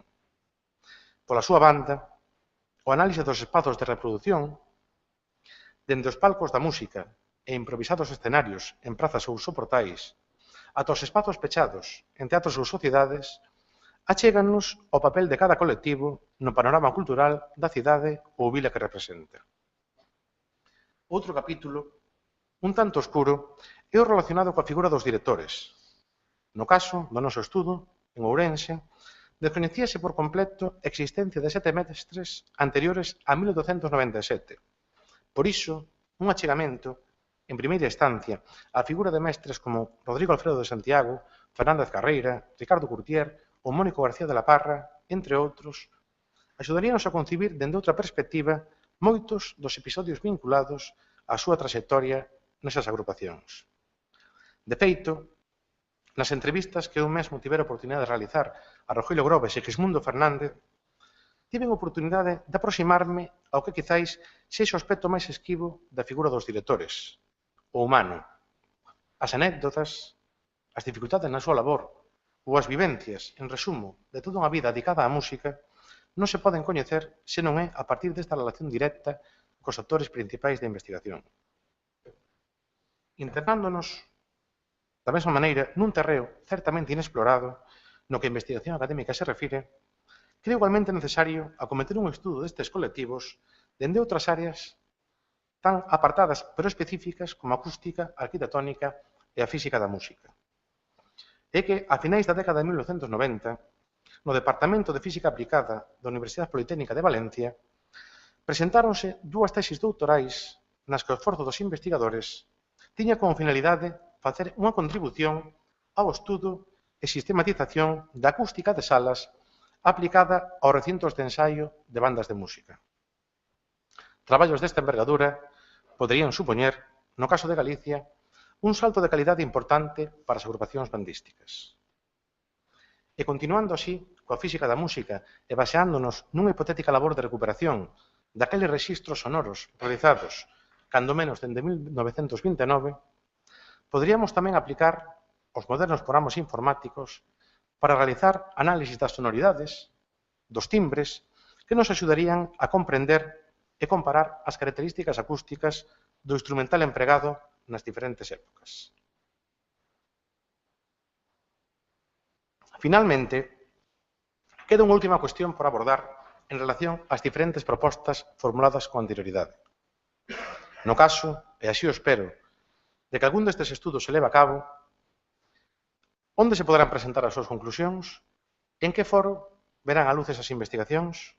Sen dúbida, penso que resulta imprescindible e urxente a planificación de seminarios como celebrado en Pontevedra en decembro de 2011 e de xornadas como a que afortunadamente hoxe nos reúne aquí. E gustaríame expresar, se mo permiten, e xa a modo de peche deste relatorio, unha última reflexión sobre os colectivos que nos ocupan. Moitos dos que hoxe son profesionais da música en Galicia iniciáronse nunha banda de música sendo aínda uns nenos porque os seus avós ou os seus pais adoitaban escoitar os concertos que estas agrupacións populares ofrecían na maior parte da nosa xeografía, ou mesmo porque os propios proxenitores eran tamén músicos. No meu caso, e ben agradecido que estou, tiven a sorte de que coincidisen ambos factores, e aínda recordo con nostalgia a ilusión co que acudía cada venres ao ensaio semanal da banda ou ás propias actuacións. Penso que esa mesma ilusión que tiñamos de rapaces por formar parte destes colectivos dunha banda de música, deberíamos tela tamén agora por investigar sobre este fenómeno musical. E creo que deste xeito, o esforzo daqueles que foron pioneiros na investigación das nosas bandas non terá sido en van. O esforzo tamén, en definitiva, dos que hoxe teño a honra de acompañar nesta mesa, posto que no ano 1982, naquel acto de homenaxe ás bandas de música populares co que iniciábamos o noso relatorio, xa estaban presentes as bandas de Castrelo de Cambados e de Caamaño, ou, expresado de outra maneira, os primeiros conservatorios de música para o profesor Luis Costa e o mestre Carlos Heráns. Quizáis, naquele encontro, nacese a semente para que eles e outros ali presentes tivesen loitado tanto polo recoñecemento da nosa cultura musical. Quizáis, porque naquel concerto, na Praza da Quintana, e ante a mirada atenta dun público expectante, fosen realmente conscientes do significado das nosas bandas. Ou quizáis tamén porque, cando se escoitaron de viva voz, nunca esqueceron aquelas verbas de Groba cando defendía, enérxicamente, que ese homenaxe podía converterse no comezo, na apertura dun futuro próspero e optimista para as nosas bandas de música. Do mesmo xeito que hai 30 anos, quero pensar que este encontro, esta xornada que hoxe nos reúne aquí, pode dirixirse tamén no comezo, na apertura, dun futuro próspero e optimista para a investigación desta tradición musical tan presente nas nosas vidas. Moitas gracias pola súa atención.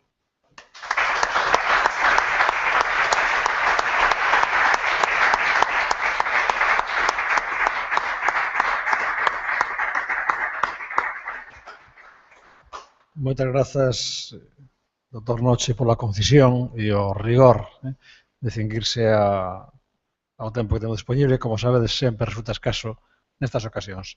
Imos a facer un breve descanso, prácticamente para estirar un pouco as pernas de 10 minutos, e ás 6:30 retomamos xa co relatorio do Xosé Carlos Seráns. 10 minutiños de descanso. Gracias.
Continuamos entonces co terceiro e último dos relatorios desta tarde que impartirá Xosé Carlos Heráns Olveira.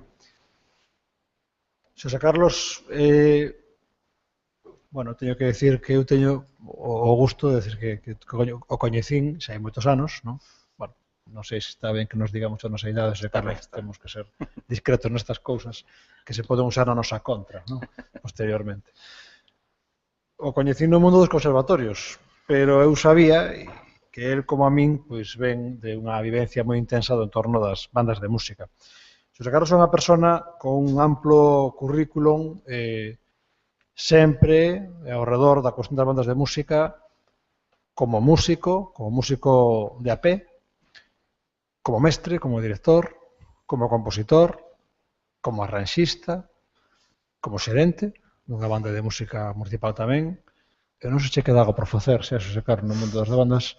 Agora tens que contárnoslo todo, con calma, todo o que levas feito, o que coñeces dese entorno. Eu, sobre todo, destacaría, por non alongarme e deixar o tempo para que realmente sexamos, quero que sexan os relatores, neste caso el, os que ocupen o protagonismo e o tempo desa tarde, pero sí que quería destacar que Xosé Carlos é unha persona que sempre veu laborando desde a súa adultez e madurez xa como músico e como cidadán, veu laborando desde unha perspectiva de país no entorno das bandas de música. Tanto como director, particularmente como director da banda sinfónica da Federación Galega de Bandas de Música, ao frente da que leva xa 8 anos, se non me equivoco, de 2005, e todavía lle quedarán seguramente moitos anos máis.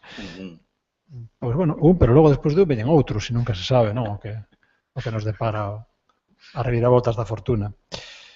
Desde esa perspectiva, como digo, de persoa moi vinculada a unha aproximación ás bandas non concretas, porque dirixiu varias bandas de música, pero sobre todo quería resaltar este papel, digamos, de persoa que está un pouco nunha perspectiva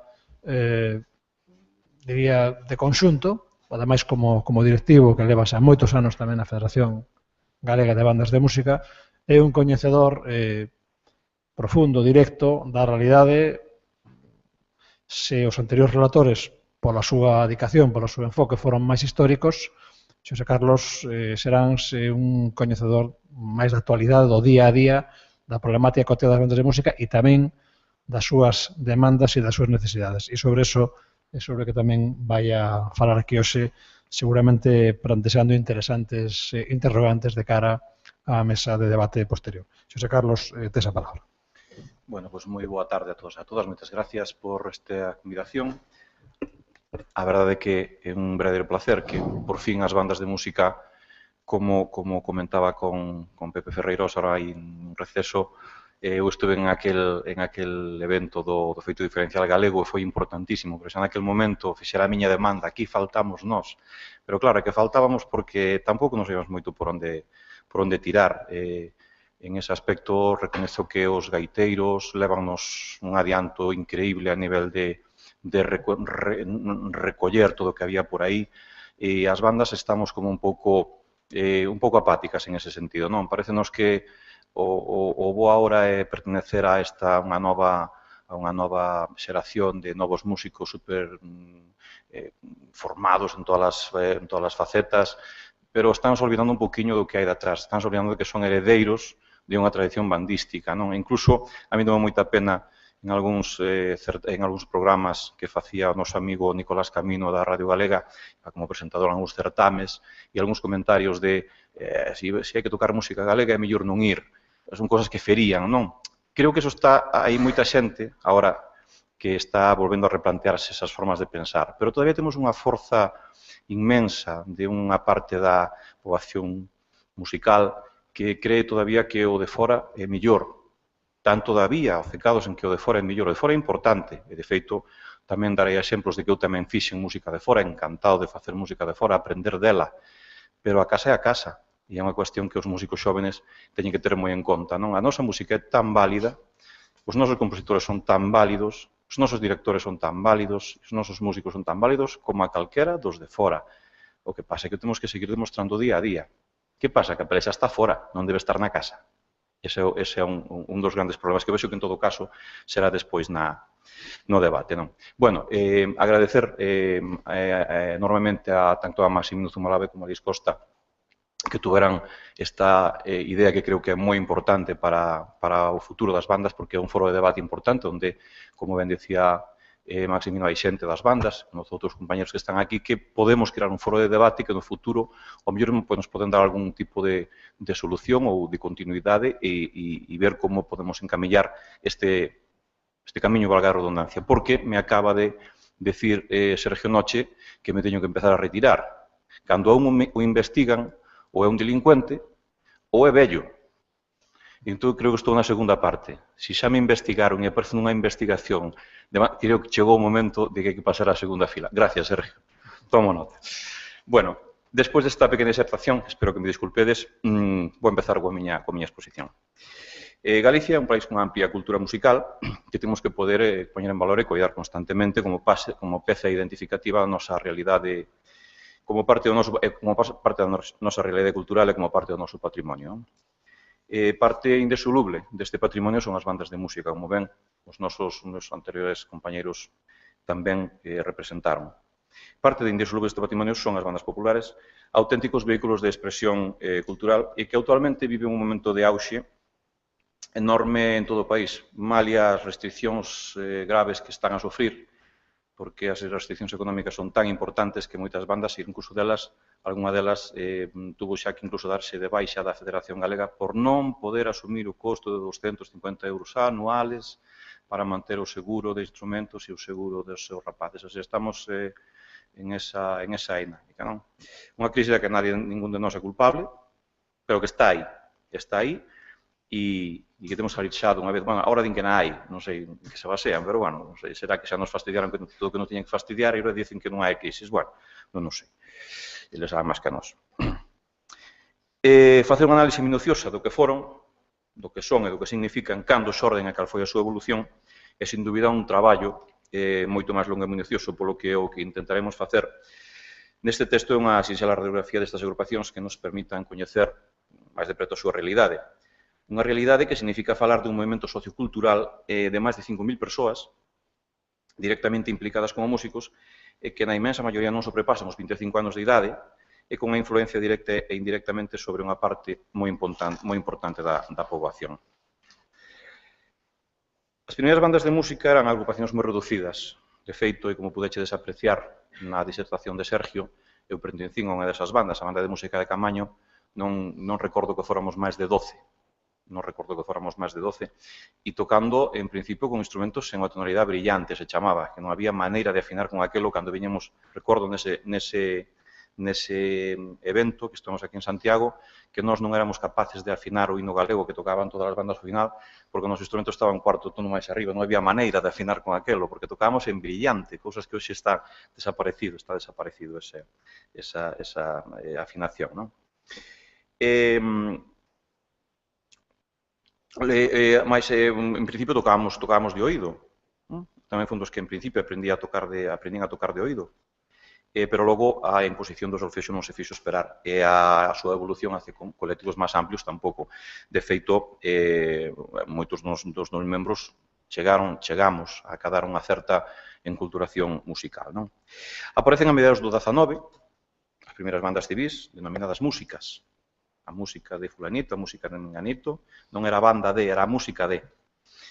Ainda que non se poseen datos suficientes, hai que investigar. É moi probable que xurdiran, como ben dixeron os meus contertulios, a semellanza das bandas militares, pola similitude de características dos traxes, amplias botoeiras, ribetes nas mangas, a gorra de plato, eran distintivos totalmente militares que eu, como ben digo, tamén me tocou convivir con eles.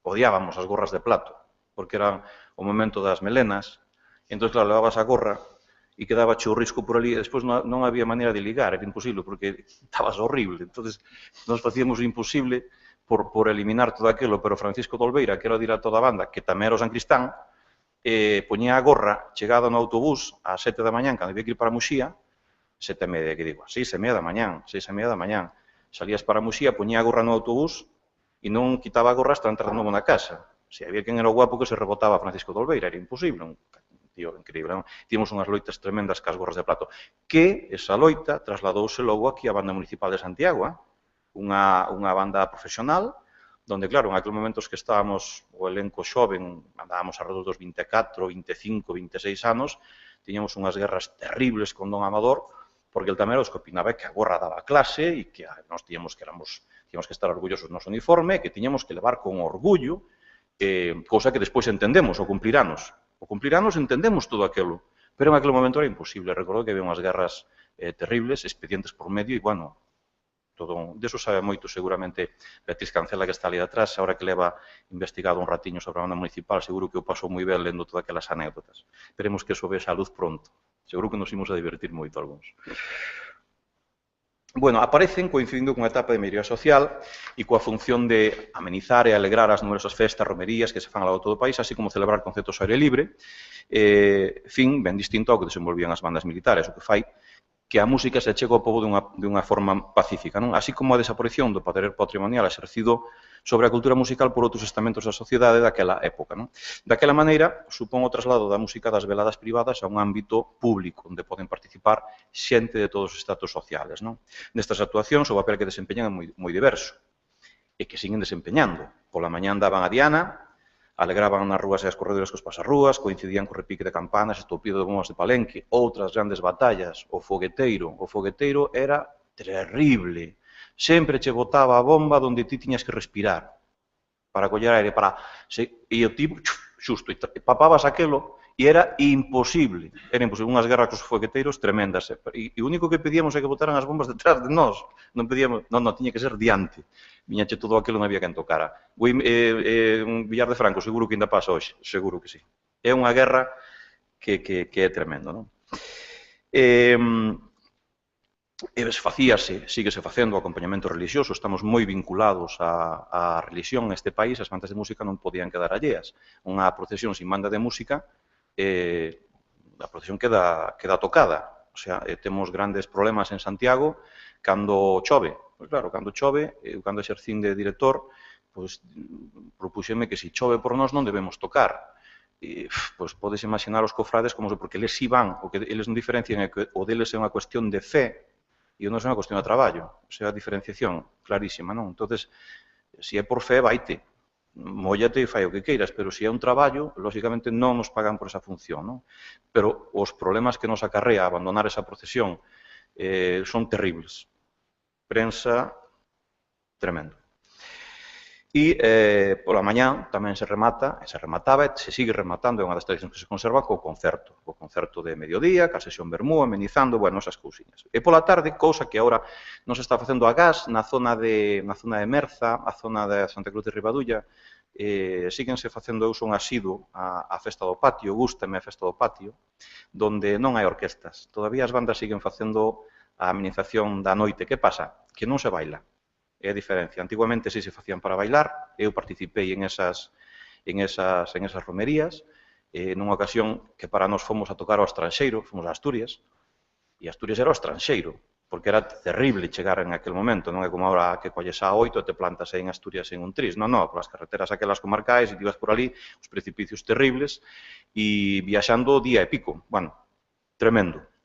Chegas ali e vemos un campo da festa inmenso, se perdía, o horizonte se perdía, e preguntámoslle ao señor, e pero isto, non, tranquilos que isto se llena.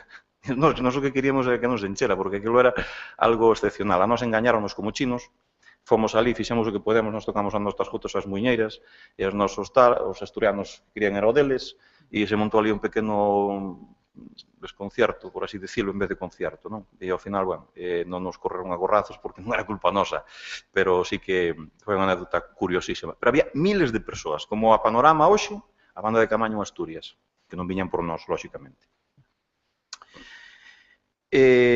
Tocábase de todo e síguese tocando de todo. Xotas, muiñeiras, tandas de valses, polcas e pasodobles, pero o que máis gustaba en aquel momento eran os bailes do agarradiño, non? O agarradiño ao feixe era o que, con aquela pouca iluminación, recordo que participei en unha verbena na zona de Muros, non recordo xa, era moi xoven, unha verbena feita polos veciños, e recordo de estar tocando nun cuberto cunha bombilla, eu son relativamente xoven, son relativamente xoven. Unha bombilla no cuberto dunha casa, onde estaba por ali o carro, por ali, e oías os ruidos dos animales moi pertiños, estaban ali ao lado de nós. Pero que festaza, unha festa, os veciños truxeron rosca, truxeron bebida, houve foguetes, ali fixos unha festa en menos de nada. E a verdad que son cosas que ahora cando recordas, sí que che fan querer todavía máis a este mundo no que estamos metidos, non? Pero, desde logo, desde outra óptica.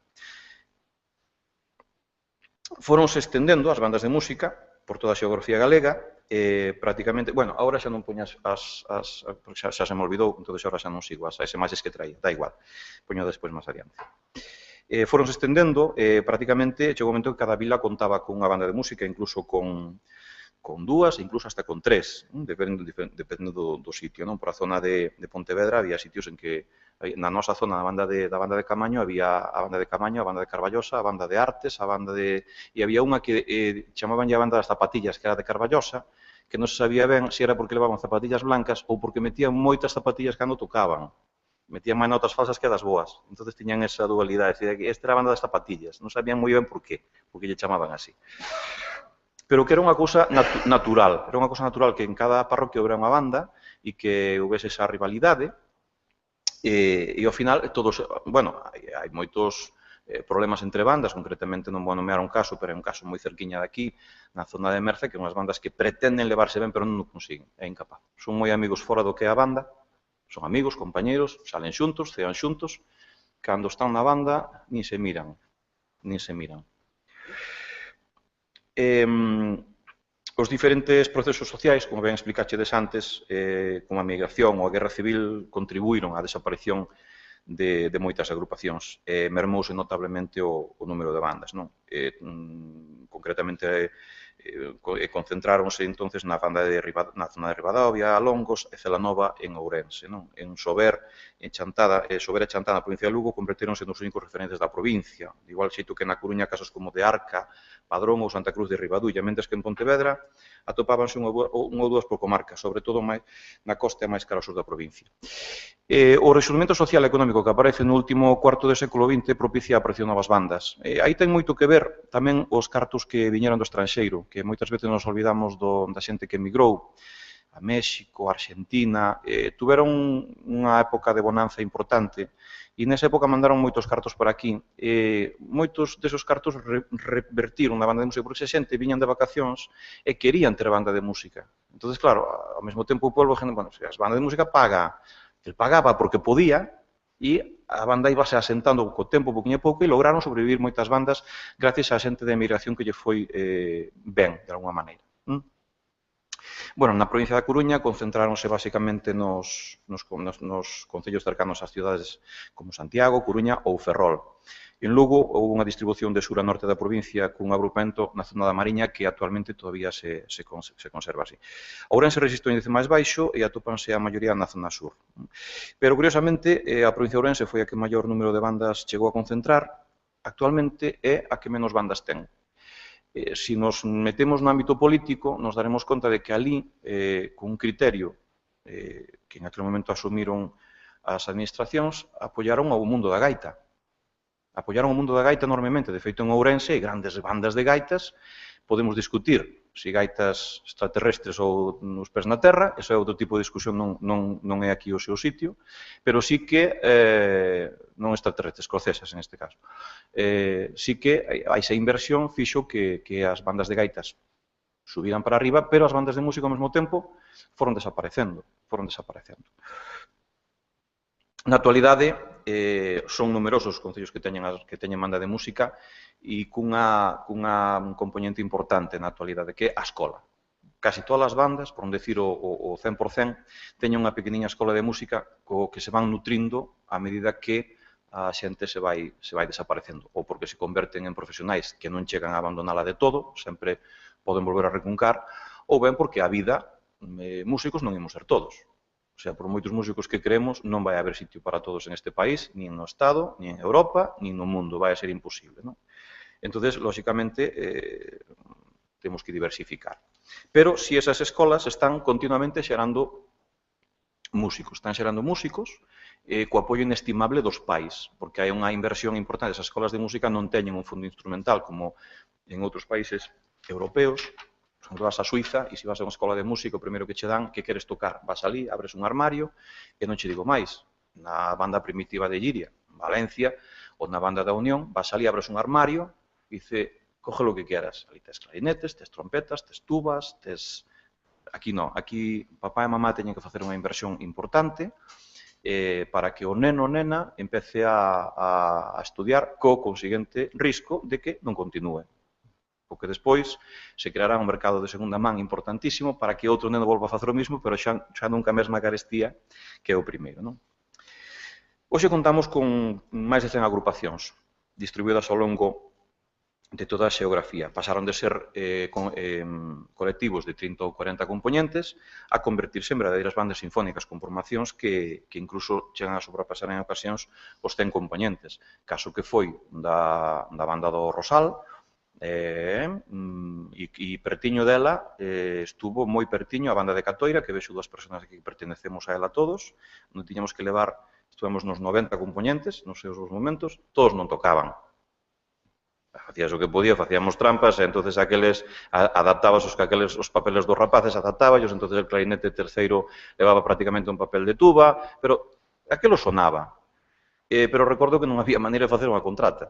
Non había maneira de mover a banda. 2 autobuses. Cando lle dicías que tiñan que pagar 2 autobuses, máis a comida para 90 rapaces, ti estás tolo. Non houve maneira. Creo que fomos a Sanxenxo unha vez e logo despois todo eran festivales de intercambio. Era todo intercambios, e todo levarse ben cos dos veciños, pero cando poñías a contrato por diante era imposible mover aquela banda. Imposible. Tamén houve un cambio importante xeneracional.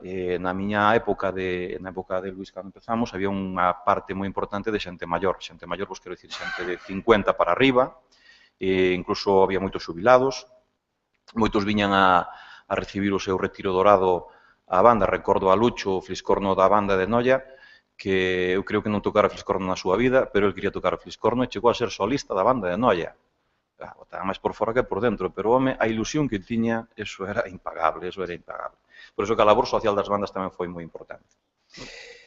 Bueno, empezase moi cedo, tamén ca música, eu non empecé tan cedo, por circunstancia, empecé con 11 anos, hoxe é tarde empezar con 11 anos, agora estás empezando con 5, incluso con 3 a niños, empezan a levar os nenos a clases de música en movimento, logo van empezando co solfexo, e, bueno, todo eso evolucionou creo que positivamente, non?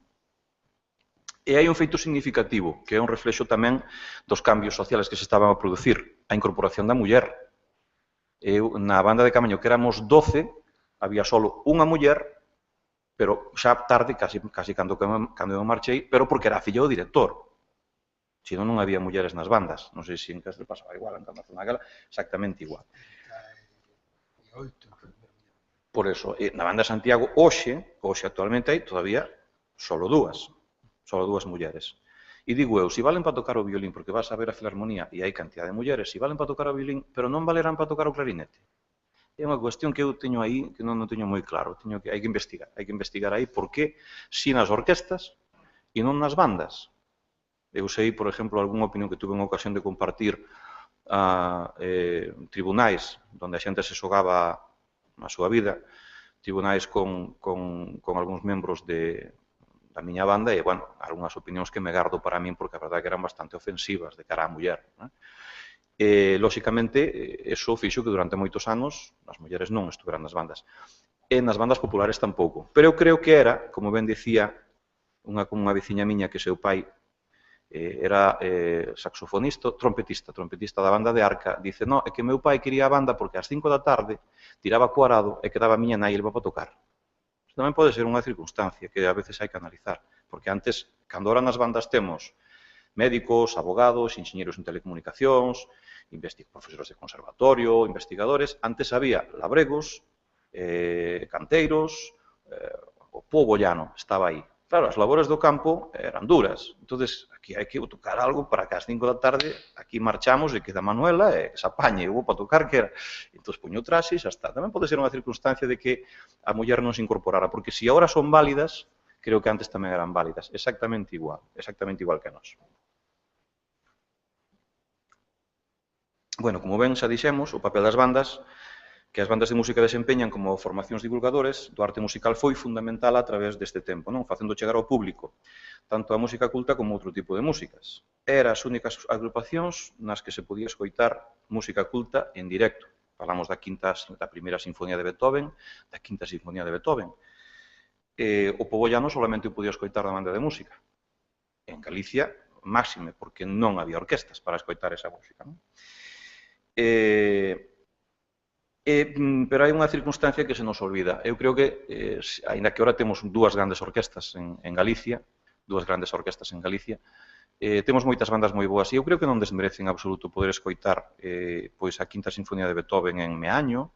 Eu escoitei O Caballero de la Rosa fai casi nada, que iban a un certamen a Kerkrade, e a verdade que quedei sorprendidísimo de como esos chavales poden facer esas cousas. Habrá cousas orquestrales que non se poden tocar, se desvirtualizarían.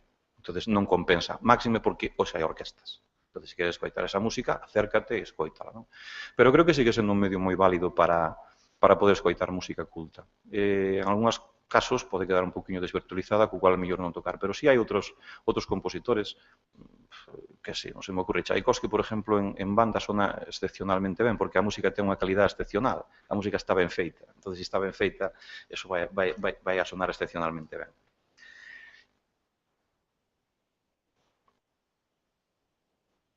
Ben, prodúcese durante todo este tempo o aumento de actuacións en ciclos e semanas culturales. As bandas están presentes en certames de bandas, están presentes nos seus pueblos, organizan os seus propios festivales, como é o caso, que aproximadamente ahora andamos nos 50 festivales, non? E sobreviven, porque houve un momento en que a puxanza económica tiñamos vacas gordas e a administración sí que meteu un pouquiño de inversión aí, e entón sí que se pudo recuperar un pouco ese tema. Hoxe non hai nada, non hai ningún euro para festivales das bandas. Están reclamando, as bandas que queren seguir facendo festivais, pero a administración non dá ningún euro para facer festivais, non? Porque cando presentamos a programación anual da Federación de Bandas sí que sempre se lle dice tanto orzamento para... A Federación nútrese do orzamento que lle dá a administración, non ten orzamento propio, non? Entón, se a administración recorta o grifo, que foi o que pasou estes anos, moitas cousas decaen. Curiosamente, os festivales síguense mantendo. Iso quere dicir que iso está tan metido no pobo que por moito que se empeñe, por moito que se empeñe a administración, vai a ter moi difícil o non manter, ou que estas cousas non se manteñan. A xente quere esos festivais, Ben, como dixen, ben, perfecto, 50 festivais. Ben, e acabo con esta disertación do que era hasta de agora, non? Tamén se producen actuacións conxuntas con corais e outras colaboracións con grupos folk. Non fai moito tempo na banda municipal tamén participamos con o Daico, grupo de percusión, cousas con títeres, estáse dinamizando a ese nivel, non? E, bueno, pasamos ao que nos ocupa, non? As bandas de música, como estamos na actualidade, non? A sociedade experimentou e sigue experimentando unha profunda transformación.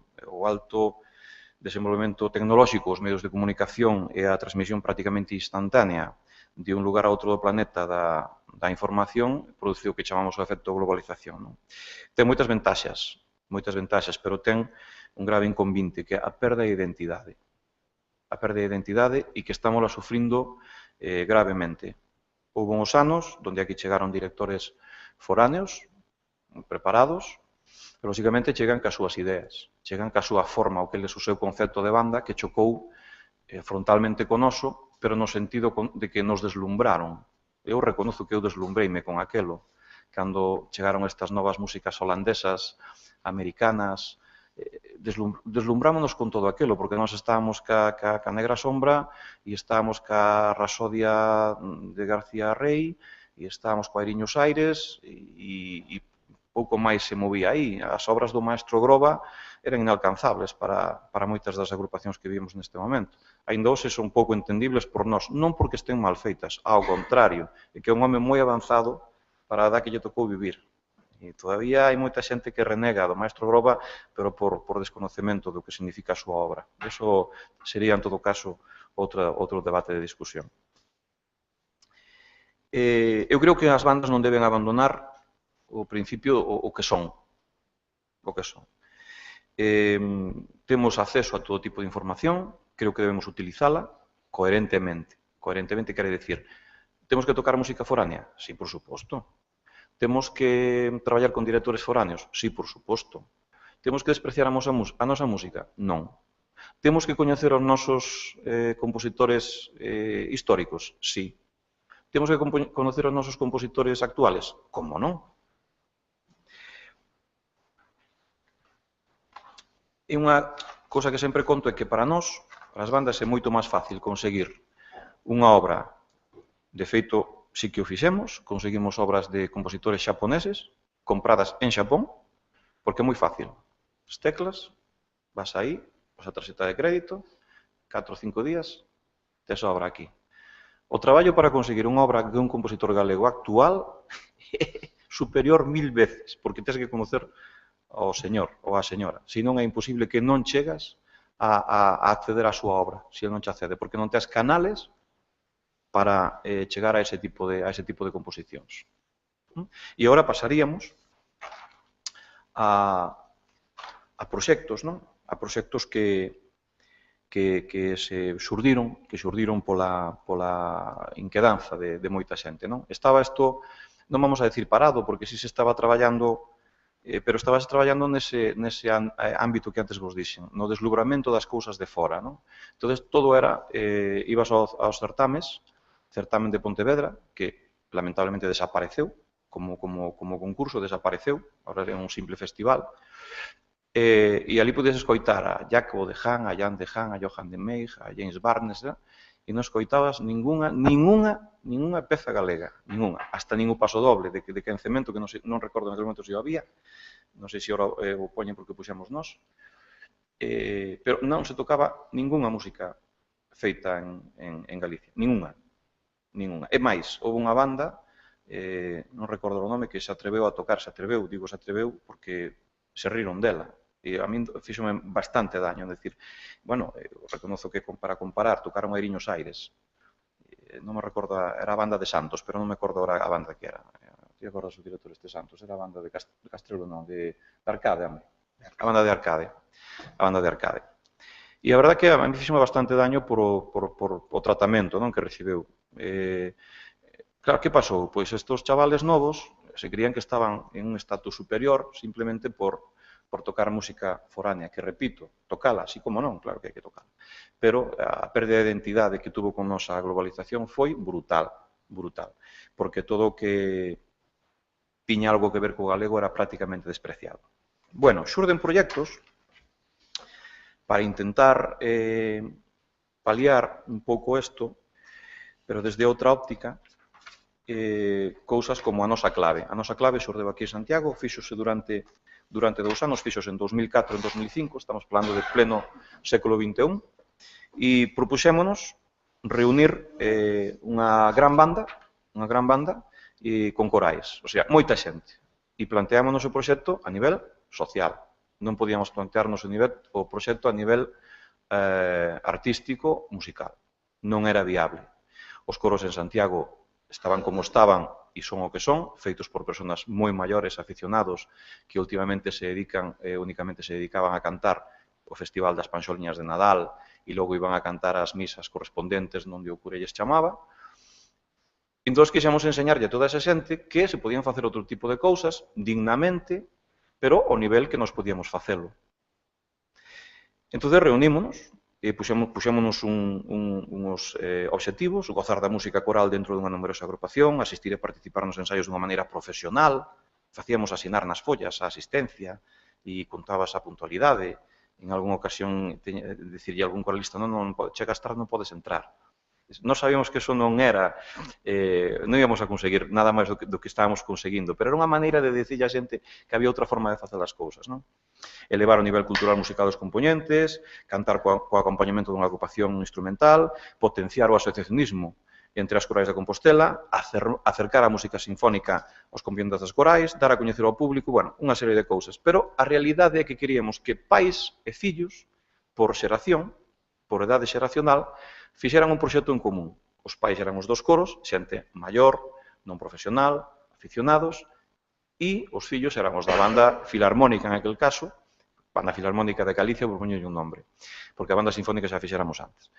Entón, era o proxecto en realidade, ver como interaccionaban os pais cos fillos, non? A ver como respondían. É verdade que o experimento foi moi bo porque se repiteuse.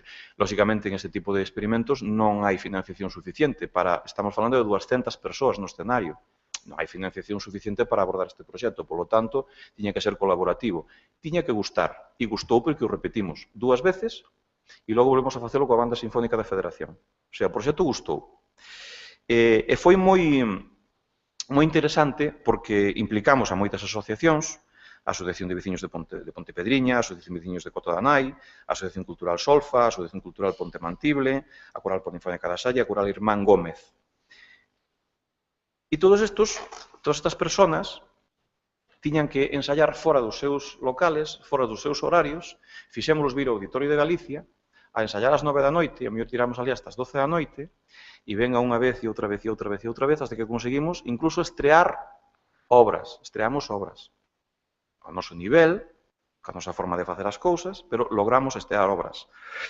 E claro, o que se plantou ali cando se abreu o escenario foi impresionante, porque estamos falando en aquel momento de 100 persoas na banda. Teño aquí os datos, 25 clarinetes, 3 fagotes, corno inglés, oboe, flauta, 4 flautas, un frautín, 4 tromóns, 10 trompetas, 2 saxos barítonos, 6 saxos altos, 2 clarinetes baixos, bueno, unha plantilla increíble, 8 de percusión, e plantamos eso. E con isto, e a eso me refería antes, que non hai por que non tocar repertorio foráneo, porque tamén dá bo resultado. Tocamos a terceira sinfonía de James Barnes, e Carmina Burana, ao noso nivel, incluso tivemos unha solista, unha rapaciña do Milladoiro que fixo que poido, unhos números, non podemos cantar todo. E logo cantamos as Lixeiras Anduriñas e Negra Sombra. En aquel momento non podíamos aínda todavía estrenar, a ver se logo no ano seguinte podíamos facer aso. Convocamos a nosa clave en 2005.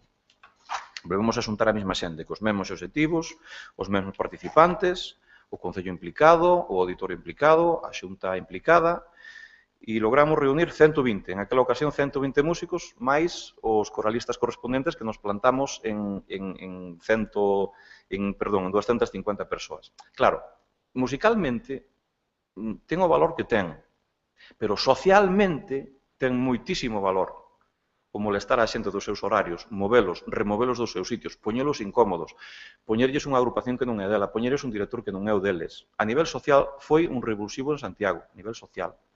Lóxicamente, o proxecto, insisto, non era musical.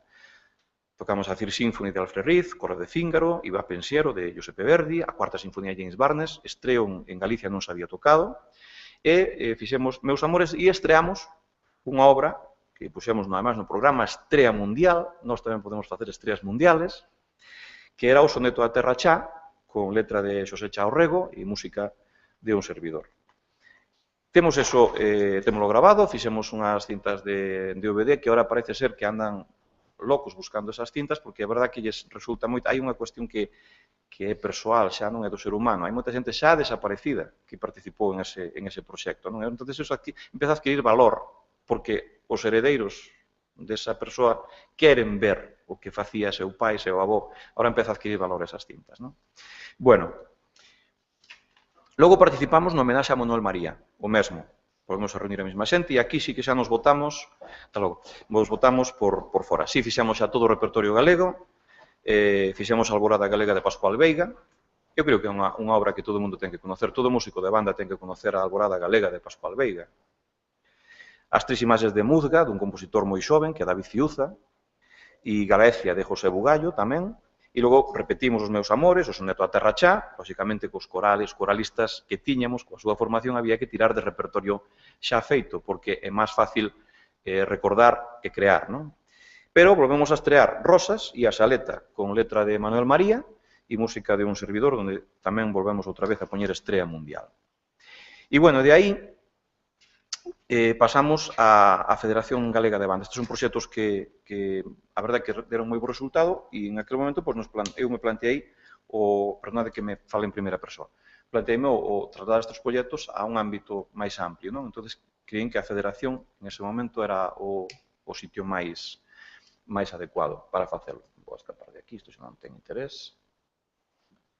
Vamos a pechar. E entonces entro na federación en 2005. Bueno. Entro na federación en 2005. Isto créase cun movimento asociativo, cunha forte implantación. Había 88 bandas federadas, alrededor de 5.500 músicos sen contar asociados e xestores. Queríamos convertirlo nun movimento asociativo serio e con capacidade de innovación, xestión e dinamización cidadá. Un movimento asociativo que estrutura un tecido social capaz de canalizar proxectos e actuacións en diferentes eidos da vida social e cultural dos nosos concellos. En definitiva, un movimento asociativo que contribúe a dotar de contido a nosa identidade galega, da que as bandas de música forman parte indisoluble e indispensable dende hai máis de 100 anos. E quixemos transmitirlle á cidadanía galega un doble mensaxe. Por unha banda, a de que as bandas de música están dispostas a facer un esforzo para actualizarse. Boa prova desto, como ben digo, está na página web, por achegarse ás novas formas e usos dos consumos culturais para adecuarse aos tempos, para facilitar aos cidadáns dos nosos concellos novos e mellores servicios, neste caso culturais.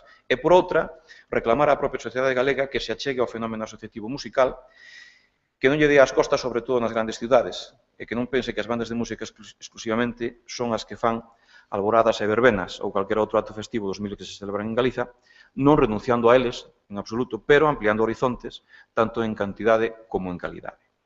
E entre os proxectos, por así dicir, proxectos estrela, temos o certamen galego. O certamen galego, empezamos o primeiro certamen en 2007. Foi durante os días 23 e 24 de novembro de 2007. No Auditorio de Galicia. Bueno, entrar no Auditorio de Galicia, para moita xente, supuxo unha especie de shock, non? Porque estaban entrando, xente como eu estábamos acostumbrados, os que habían participado nas bandas filarmónicas correspondentes estaban acostumbrados, pero había moita xente de bandas pequenas, sobre todo bandas que chamamos de terceira sección por número de músicos. Pisar esa moqueta era algo especial, porque aí tocaron e tocan, pero sobre todo tocaron grandes orquestas, e siguen tocando grandes orquestas, e grandes directores. Entonces, entrar aí e que nos te dan ese espacio para o disfrute de todos nós, a verdade que para moita xente foi un shock. No último certamen, que imos polo sétimo, aguantamos 7 certames, o octavo xa se verá. O sétimo certamen, eu estaba concretamente na porta facendo outra cousa e recordo que entraron uns rapaces e lle pediron ao señor da porta se podían vir a sala, ver a sala do auditorio. Claro, lóxicamente o Uxier con bo criterio dixe, mira, está pechada, non podedes vela porque hai que encender as luces e tal. Bueno, pero non sei por que razón outro que estaba ao lado dixe, enséñovola eu. E foi a encender as luces. Bueno, parece ser que a cara que puxeron de asombro de ver encendidas as luces, non as do concerto, senón as de obra, as de traballar, do Auditorio de Galicia, parece que lles quedou a cara así como de... así. E dice, e nós imos a tocar o sábado aquí. Quere dicir que eran rapaces de unha banda que nunca había actuado no certamen galego, despois entereime que a banda é, e que quedaron estasiados vendo dicindo, pero que nós imos a tocar aí. Claro, que o auditorio sigue sendo a catedral da música. En Galicia é o auditorio da capital, é onde se xestou todo isto. Ben, son numerosos os xurados que viñeron, Juan Durán, Roberto Forés, Francisco Pérez, Javier Viceiro, e moitos os premios ás bandas que participaron, por nomear algunhas, Rosalía de Castro de Padrón, Escola de Música de Rianxo, Chantada, Banda Sementeria de Cambre, Asociación Musicultural de Ribadumia, Cultural de Teo, Municipal de Xinzo, Municipal de Salcedo, Musical de Vincios, Unión Musical de Meaño, Barro, Merza, inmenso, inmenso. A cantidad de bandas que... Bandeira, para que non se me enfade Cristina, Agolada, Atlántica de Matamá, Sementeira de Narón, Cabral... Bueno, durante todos estos anos foron un montón de bandas e chegamos ao sétimo, que se vai a celebrar os días 16 e 17 de novembro. Sempre foron 3 días hasta este ano. A Tixeira chegou a nós e había dúas opcións. Ou facemos ou non o facemos. Por recursos non poderíamos facelo, pero había recursos agochados, se quere dicir, fomos vos aforradores, e tirando desos recursos logramos chegar a facer o sétimo certamen galego. Podemos dicir que para algúns foi unha vivencia excepcional o poder vivir o primeiro certame galego porque se conseguiu facer ese escaparate, non? Nós gravamos todos os certames. E ese certamen córgase no canal que temos en YouTube, que vos invito a entrar en el, FGB, as siglas da Federación, e podense ver todas as bandas. Pero non é que as vexamos nós, é que andamos polos 3 millóns de visitas de todo o mundo, Quere dicir, o que fixo a Federación Galega a través do certamen galego foi visualizar as bandas de música galegas. As bandas de música galegas están no mundo. Por outras vías, lóxicamente despois invítanas, como é o caso de Crecrade, que teñen que ir invitadas, invítanas a participar, porque as ven, visualízanas e invítanas. Queremos ver o que se está facendo aí. Non? E eu creo que é unha moi boa noticia para o panorama bandístico galego, o que todo isto se poda visualizar. Outro dos proxectos é o concurso de composición, que antes Sergio tamén nomeou. Este concurso de composición xurde no ano 2008. No 2008 planteámonos que temos que xenerar obras, os compositores, temos que darlle traballo aos compositores galegos, para que xeneren unha cantidade de música que logo pode ser interpretada. Non? No primeiro concurso de composición resultan premiadas a Revolta Irmandiña de Raúl Martín Niñerola, non é galego, pero si era residente, é residente, Terra de Oestriños de Andrés Álvarez, un rapaz de Goián, O soño de Breogán de Juan Durán, compositor máis que consagrado, e Irmandiños de Juan Fernández Guzmán, un rapaz de Merza. No segundo, 2009, resulta premiadas María Negra, foi aquel momento fatídico do Prestige, de Antón Alcalde, A Pedra da Serpe, de José Luis Represas, que é o director da banda da Coruña, A Lenda da Santa Compaña, David Cuevas, profesor no Conservatorio de Vigo, se non recordo, Pórtico, este foi o ano de Antón Alcalde, ganou 2 premios, María Negra con Pórtico, e Auga Levada de Juan Manuel Eiras, que tamén é profesor de composición no Conservatorio de Vigo. No terceiro, Montemedulio de Andrés Álvarez e Dolmen de Antón Alcalde, en ese momento estaban estes dous aí. Logo, que pasou? Que os compositores galegos empezaron a aburrir, empezaron a non presentar obras. Bueno, pois se non presentades obras, abrímolo. Entón, abrimos o concurso a España e ao mundo. Aparece o Misterio do Castelo de Pambre, en 2011, de Víctor Enguina no Rollo, un rapaz valenciano, na Galiza, de Paulino Pereiro, Camiños da fin da terra, de Antón Alcalde, Espírito galego, de Santiago V, outro rapaz alicantino, e a Batalla del Viña, de Manuel López, que é un rapaz creo que de Ourense. No quinto curso de composición aparece Arieñum, de José Ignacio Blesa Luy, que é un rapaz de Lliria, Insomnio, de Juan Eiras, que Insomnio vai a ser interpretada este ano no sétimo certamen, e xa auguro que vai a levantar moitas críticas, pero que creo que os artistas estamos tamén para eso, para levantar un pouco de polémica. É unha obra de corte totalmente contemporánea e vai a supoñer un shock para moita xente escoitar esa obra, porque non ten nada que ver a súa concepción estilística co que estamos acostumbrados actualmente. E este ano, en 2013, fai nada, acabamos de fallar o premio, Aires do Norte, de Jaime Ismael Enguida no Rollo, e Codes Calistinos, de Miguel Brotons, que si é un alicantino afincado en Galicia. Estas obras que se generan aquí, logo son interpretadas pola banda da Federación, estreadas, gravadas, se fai a edición e se reparten entre todas as bandas. Todas. E ao mesmo tempo convértense en obras obligadas do certamen galego. Quero dicir que, aparte da dotación económica, que si teñen, o sea que os compositores poden estar ben satisfeitos. E, por último, a Banda Sinfónica da Federación Galega, que, cando cheguei ali en 2005, abriuse un concurso público, presenteime, e ali non había nada, non había banda, é que non había. Dice, pero isto non pode ser así, non pode ser real, non había banda, non funcionaba. Bueno, vou que tirar de axenda, de amigos, e lograr facer un par de actuacións para sanear aquelo. En 2007 faise cargo unha nova directiva, sobre todo sanearonse as contas, que aquilo había un burato negro tan fondo que era imposible xestionar aquelo. E a transparencia cos asociados, o sea, todo transparente e todo colgado, todo está colgado na página web, invito vos a que entredes aí, está todo colgado.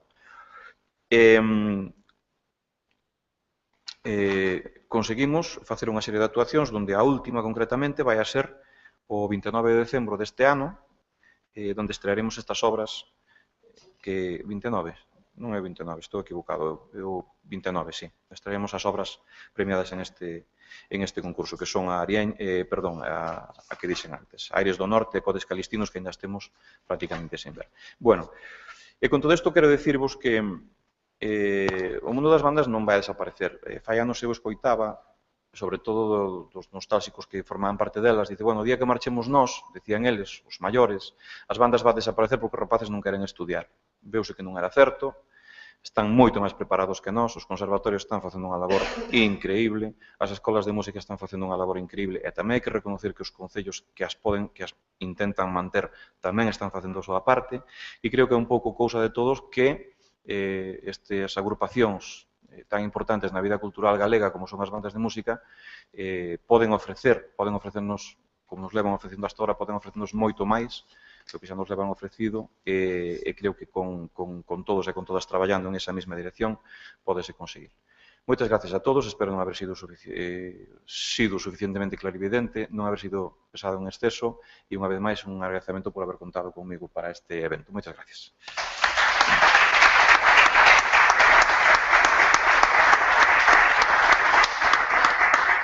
Por certo, aproveito para convidarvos ao certamen galego do día 16 e 17 para que pasedes por ali e que comprobedes in situ que todo isto que vos contei aquí non é ninguna mentira. É real e está aí para o disfrute de todos. Moitas grazas, José Carlos. Non te levantes xa, fica xa aquí a miña dereita. Grazas pola visión necesariamente sintética. Teremos agora a ocasión de tocar algúns cuestións que aí abristes e que creo que temos que tocar. Chamo a mesa aos relatores anteriores, Sergio Noche, José Ramón Paz, por favor. Ocupad aquí unhas sillas para onde nos. E, bueno, ahora ábrese unha parte...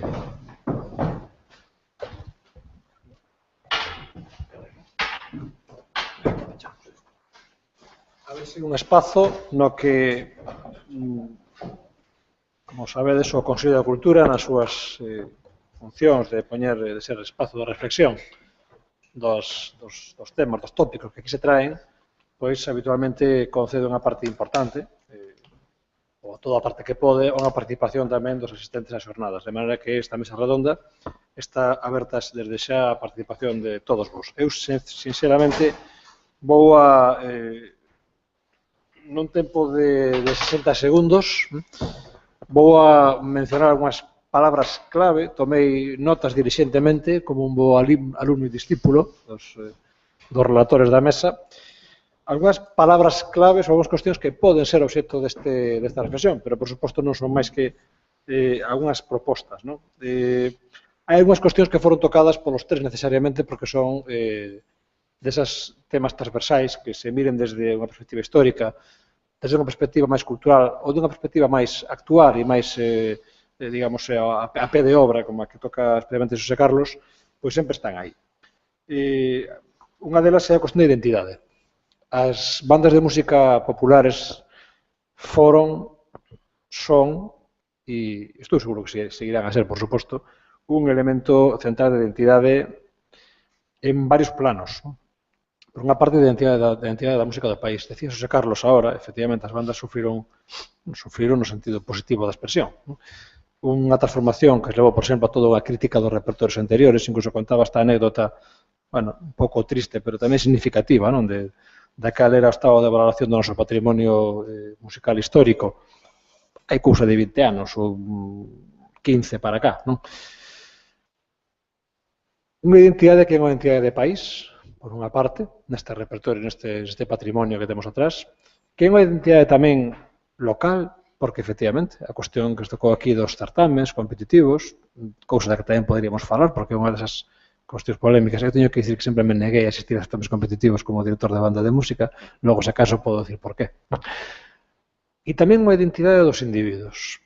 Aquí estuvemos vendo como ao longo deste retrato do pasado e da presente bandas de música aparecía, emerxía, como unha especie de balea que periódicamente amosaba o lombo por encima do discurso, a relevancia que as bandas de música tiveron como un espazo de crecemento e de vivencia persoal dos individuos que estaban nelas. Falaba Kiko Paz desas sociedades de socorros mutuos, prácticamente que eran, desde o punto de vista financiero, para negocios que non tiñan nada que ver coa banda de música, pero que eran o modo de vida dos que estaban realmente na banda, porque da banda vivían moi pouquiños, como tamén xa comentamos.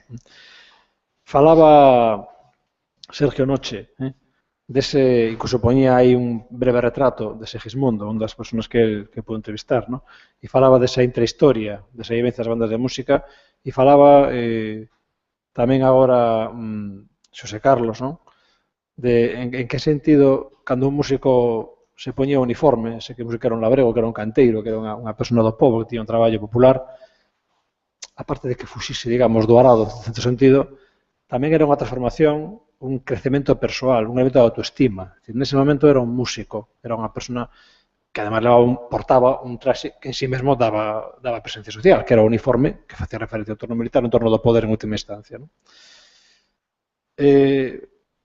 Bueno, evidentemente, é claro que este elemento, a banda como creadora de identidade, digo, de país, como identidade local, pero tamén como identidade persoal, eu penso que isto é un gran patrimonio que teñen as bandas e que seguen a ter. A cuestión é como articulamos isto nun futuro, pois no que a globalización, a deslocalización, a perda de identidade, tamén certo papanatismo, porque non ás veces, non? Decir, bueno, que todo o que temos o mellor vale menos, isto tamén é algo que temos que tocar. A cuestión dos certames, o papel das bandas como espacios de formación, efectivamente, esta frase de que as bandas de música foron os auténticos conservatorios de música do país durante moitísimos anos, porque os conservatorios de música, tal e como os coñecemos hoxe, teñen apenas 20 anos, os que estamos aí, son outro mundo, evidentemente, como dicía José Carlos, pero de que maneira non perdemos estes espazos que son as bandas de música para ser espazos de formación como foron sempre, de que maneira non resultan fagocitados, neutralizados e mesmo se cada desaparecidos por unha estrutura que se lle sobrepón, que é a estrutura, digamos, do ensino oficial, do ensino reglado. O papel do patrimonio é bastante chamativo, que tendo como temos unha Dirección Xeral do Patrimonio no país, como ten que haber, non? Pois a verdade é que desa parte do patrimonio, o patrimonio inmaterial e o patrimonio do repertorio das bandas prácticamente inexistente. É dicir, hai que efectivamente facer aí unha trabe de sensibilización. O problema da catalogación. Hai un grupo de traballo, antes era aquí citado, de Fontes da Música Civil, que casi unha iniciativa extraordinaria no sentido de rara, non? No sentido de favorable que tamén. O problema da publicación. Aquí se falou moito da dificultade de acceder ás fontes. Moi poucos traballos e cunha publicación difícil, porque claro, é un mercado reducido que segue sendo reducido porque non se autoalimenta. Moitos traballos quedan cinguidos ao ámbito prácticamente local, incluso traballos de maior ámbito teñen dificultades para poder difundirse. O problema de edición da música composta para bandas dos músicos contemporáneos en Galicia, non? Aquí citaba Xosé Carlos varios casos de premiados por os premios da Federación de Bandas, tamén foron algunhas promocións por parte de certames, como o caso de Deputación de Pontevedra, por exemplo, tamén promocionaba esta composición, pero isto, aparte do que actualmente na situación de crisis ten separado bastante, foi unha iniciativa que debía ter moito máis percorrido, penso tamén, non? O problema da mantenza económica das bandas. As bandas de música vivían das contratas, das festas, non? Eso acabouse. As bandas hoxe viven das subvencións e viven da filantropía dos que van a tocar a elas. Sería posible buscar algún tipo de alternativas neste novo espazo, digamos, actual. Non digo máis. Ábrese un turno de intervencións, teñen a palabra os asistentes para formular canto consideren en relación con estas cuestións ou aquelas que consideren oportuno. Non sei se hai un micrófono.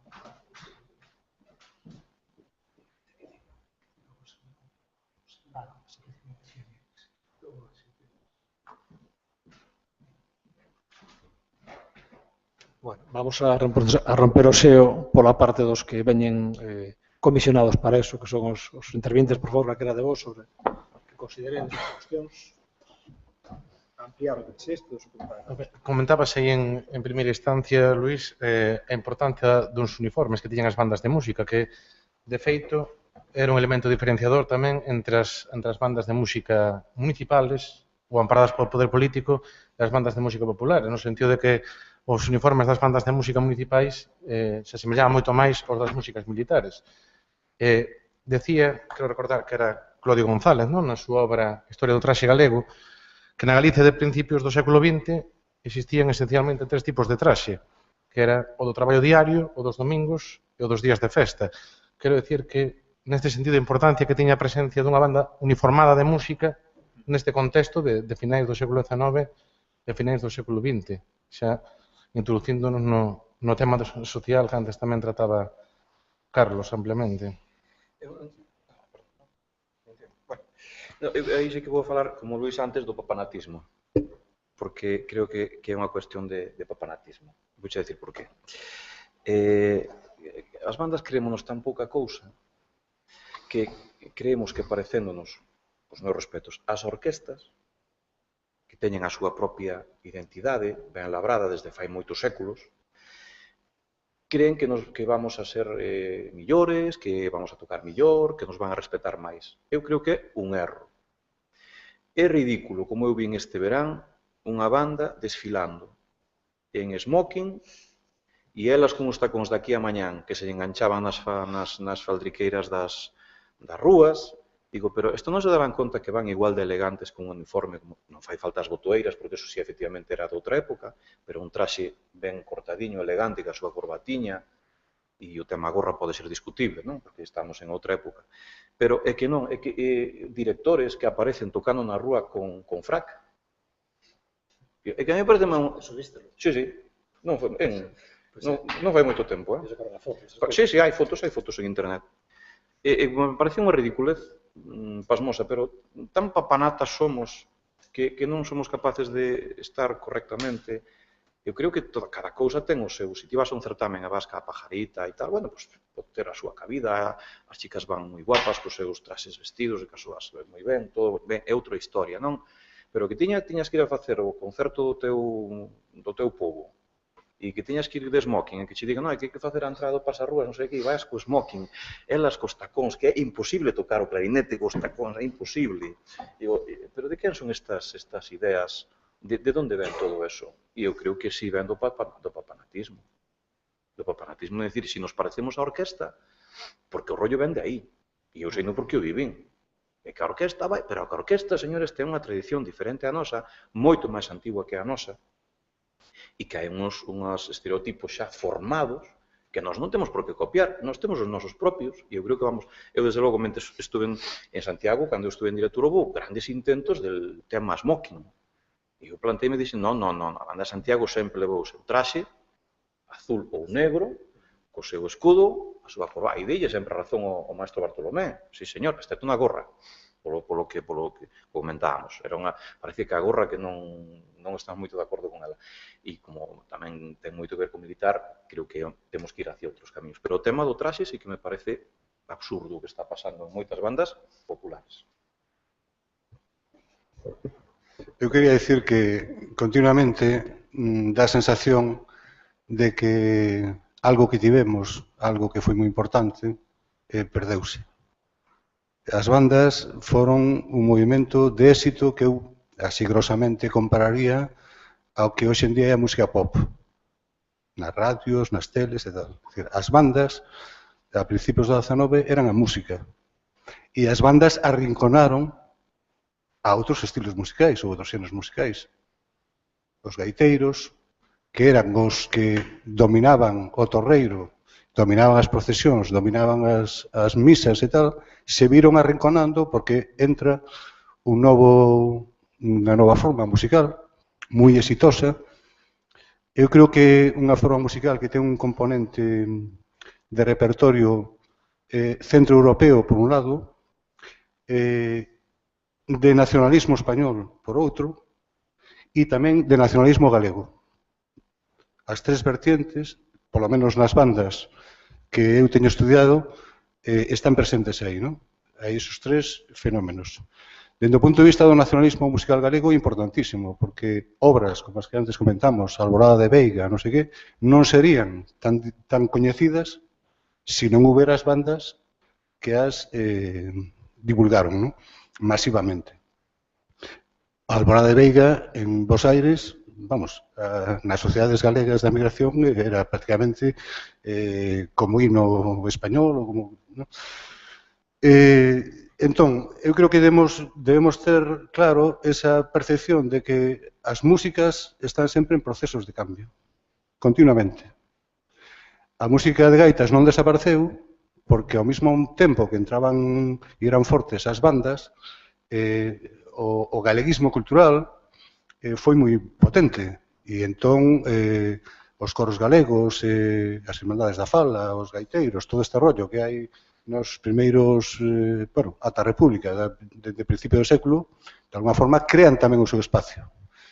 E nas festas de lugares impensables, como podría ser a Romaría de San Brais, de Salceda, de Uláns, ou o último Recocho, non sei onde, había certames de de gaitas, donde se daba premio a gaiteiros e tal cual. É dicir que, ante unha perda de espazo posible, o mundo das gaitas reacciona, neste caso, con unha visión que é a visión, de alguma forma,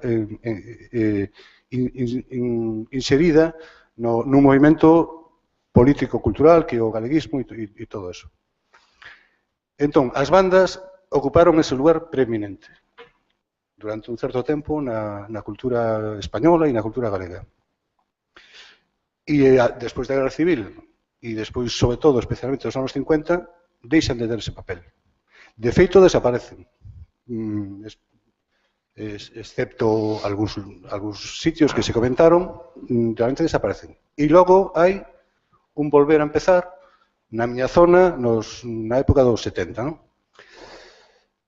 E desde que volveron a empezar, creo que hai algúns proxectos claros, como é ligar a banda, incluso dentro un punto de vista institucional, a aprendizaxe, ao ensino, as escolas de música, con subvención municipal e todo eso, pero no que é a posición da banda en canto a recoñecemento do seu papel, do seu patrimonio, na historia, na musicoloxía, aí non se avanzou moito. E eu a sensación que teño cando escuito a músicos de banda que viven toda a súa vida a compositores de banda, é esa sensación, de que nós tiñamos o éxito e perdímolo. Os tempos fixeron que perdéramos o que tiñamos, unha sensación de perda. Eu son músico, toquei nun grupo que se chama Na Lúa, de alguma forma, aquí está o noso amigo de Milladoiro, quero dicir que quero facer unha comparación con outros estilos de música. É dicir, nos anos 80, a música galega de gaitas estaba totalmente desprestixiada. Vamos, é que non queríamos nin escutar, oír falar deso nos anos 70. Por qué? Porque había oposición política ao franquismo, as gaitas estaban identificadas coa sección femenina e con unha serie de cousas e tal. Entón, alrededor do que é a tradición, se crea unha nova forma de tocar. Eu non sei que pensaría Castro San Pedro cando escribía aquelas pezas da zona de Pollo e de Pontevedra. El non se podía imaginar que logo vos ibades a tocarlas 100 anos despois, con amplificadores, con luces, gravadas en discos, en Xapón, en Estados Unidos. Quero dicir que a dimensión que podamos ter do que é o patrimonio no futuro é algo que se nos escapa. Entón, eu a sensación que teño sobre o tema das bandas é que hai sempre este sentimento de perda, e que se trata de encher, de buscar cousas, buscar certames, novas fórmulas, e claro, aí é difícil para os historiadores, para os antropólogos, para os musicólogos, é difícil porque é difícil pensar algo cara ao futuro, é dicir, os das bandas teñen que facelo e despois se historiará eso, que é o papel. Agora, hai moitas ideas que deu o noso amigo Seráns, que ven que o panorama se move. No tema da investigación, eu referíme antes tamén a que algo se move, debemos considerar como un patrimonio importante isto. E logo eu creo que hai que confiar tamén nas propias bandas e nos propios músicos.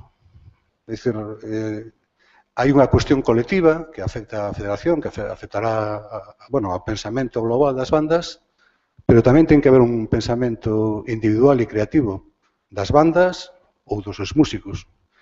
Eu sempre poño un exemplo, que en certo modo ten elementos de comparación interesantes. O mundo do circo foi moi importante e de repente entrou en crisis e o mundo do circo non significa nada na sociedade de hoxe en día, prácticamente. Pero o Circo del Sol é unha institución de éxito planetario. Entón, en movimentos e en procesos dunha certa decadencia ou que se tratan de erguer, tamén o componente creativo personal ou dunha banda concreta, creo que é importante. Eu creo que é importante. E eu o digo isto con toda a humildade dunha persoa que non pertence moito ao vosso mundo, non? Disculpádeme se o que digo non bueno, non está acertado, o cambio non está, Poden intervir os interventes. Prego que, cando interveñan, digan o seu nome. Bueno, no teu caso, moito te coñecemos, pero para identificar, porque as sesións se gravan e entonces queda constancia das persoas que van intervindo nesta sesión. Vale. Bueno, eu son Pepe Ferreiros. Quería facer incidir un pouco nunha cousa que comentou Xosé Carlos e que me parece interesante, me parece tamén, querríase ver un pouco a opinión de toda a mesa, non? De que falou de que hai moito papanatismo, houbo, en un momento determinado, moito papanatismo nas bandas, sobre todo que, bueno, se quedaron moi deslumbrados de músicos de fora e novas cousas, novas sonoridades que, bueno, pues chamaban a atención e os novos directores e os novos rapaces, pues, bueno, pues os atraían como máis, non? Entonces, é un pouco en detrimento do repertorio clásico tradicional das bandas. O cal, quero dicir, con isto non estou reivindicando que se toque única e exclusivamente, pero sí que me parece importante que hubo un momento que penso que digamos, esa vaga, non, de modernismo, por chamarse de alguma maneira, ou de abrazar cousas que viñan de fora, que parecían como máis impactantes, eliminaron bastante do repertorio cousas clásicas, non? Entonces, a min me ven á cabeza, que eu vou a comentar un pouco e sigo coa pregunta, me ven á cabeza, eu son dun pobo que sempre tuvo moita afición pola cuestión das bandas, nas celebracións das festas populares sempre hubo bandas, e a xente ir a escoitar a banda ao concerto de mediodía, pois, bueno, pois, con moito interés. Cando empezou este novo movimento das bandas, estas bandas novas moi grandes e tal, que empezaron con repertorios pois máis raros e tal, recordo unha vez que un señor estuvo vendo unha banda, non vou dicir que banda era, e, bueno, estaban tocando pois cousas un pouco extrañas para a banda, non, ou para o repertorio da banda. E o señor acercouse, nun descanso, acercouse ao director da banda e preguntoulle: poderían tocar agora algo para os pobres? Dice, un pouco, referíase ao repertorio de sempre, non? O sea, para os que estaban ali, porque aquilo estaba resultando un pouco extraño. Entonces, eu penso que eso, a moita xente da que tiña esa gran afición, era como que estaba alonxando desa proximidade que sempre tuveron, non? Entonces, eu penso que eso, a min alégrame que Xosé Carlos houvese sacado, dicindo que, bueno, que agora tamén se estaba reconducindo un pouco eso. Si credes que estase volvendo un pouco tamén ao repertorio, chamoume a atención, por exemplo, o feito que dixeches, que nese certamen non sei se era en Pontevedra, que se reían un pouco da banda de Arcade porque tocaba Airiños Aires de Gustavo Freire, non? Eu que eso mismo vivín no mundo das gaitas, porque pasa algo parecido, non? O repertorio, digamos, clásico está un pouco denostado polos gaiteiros máis novos e entonces non sei se eu estou de acordo en que haxa que innovar e meterse a novos repertorios, novas sonoridades, pero penso que non hai que romper, digamos, co que hai, non? Entonces, era para que me comentasedes, Xosé Carlos o comentou un pouco, pero en xeral, a mesa, como credes que todo ese patrimonio que está aí se debe, nas novas formacións, poñer en valor de alguna maneira, non? Volver a tocalo, pero non tocalo así, como unha cousa anedótica, senón como formando parte dun corpus, non? Era iso a... Eu creo que, a ver, non é unha tarea sinxela, pero tampouco é excesivamente difícil. O que hai que volver a coller esas obras que foron creadas en un contexto determinado, en un tempo determinado, para unha plantilla determinada. Esas obras foron creadas para a xente que non se dedicaba á música, eran músicos aficionados, e hoxe, pois, os rapaces dos conservatorios, como que eso parece que o teñen a menos, non?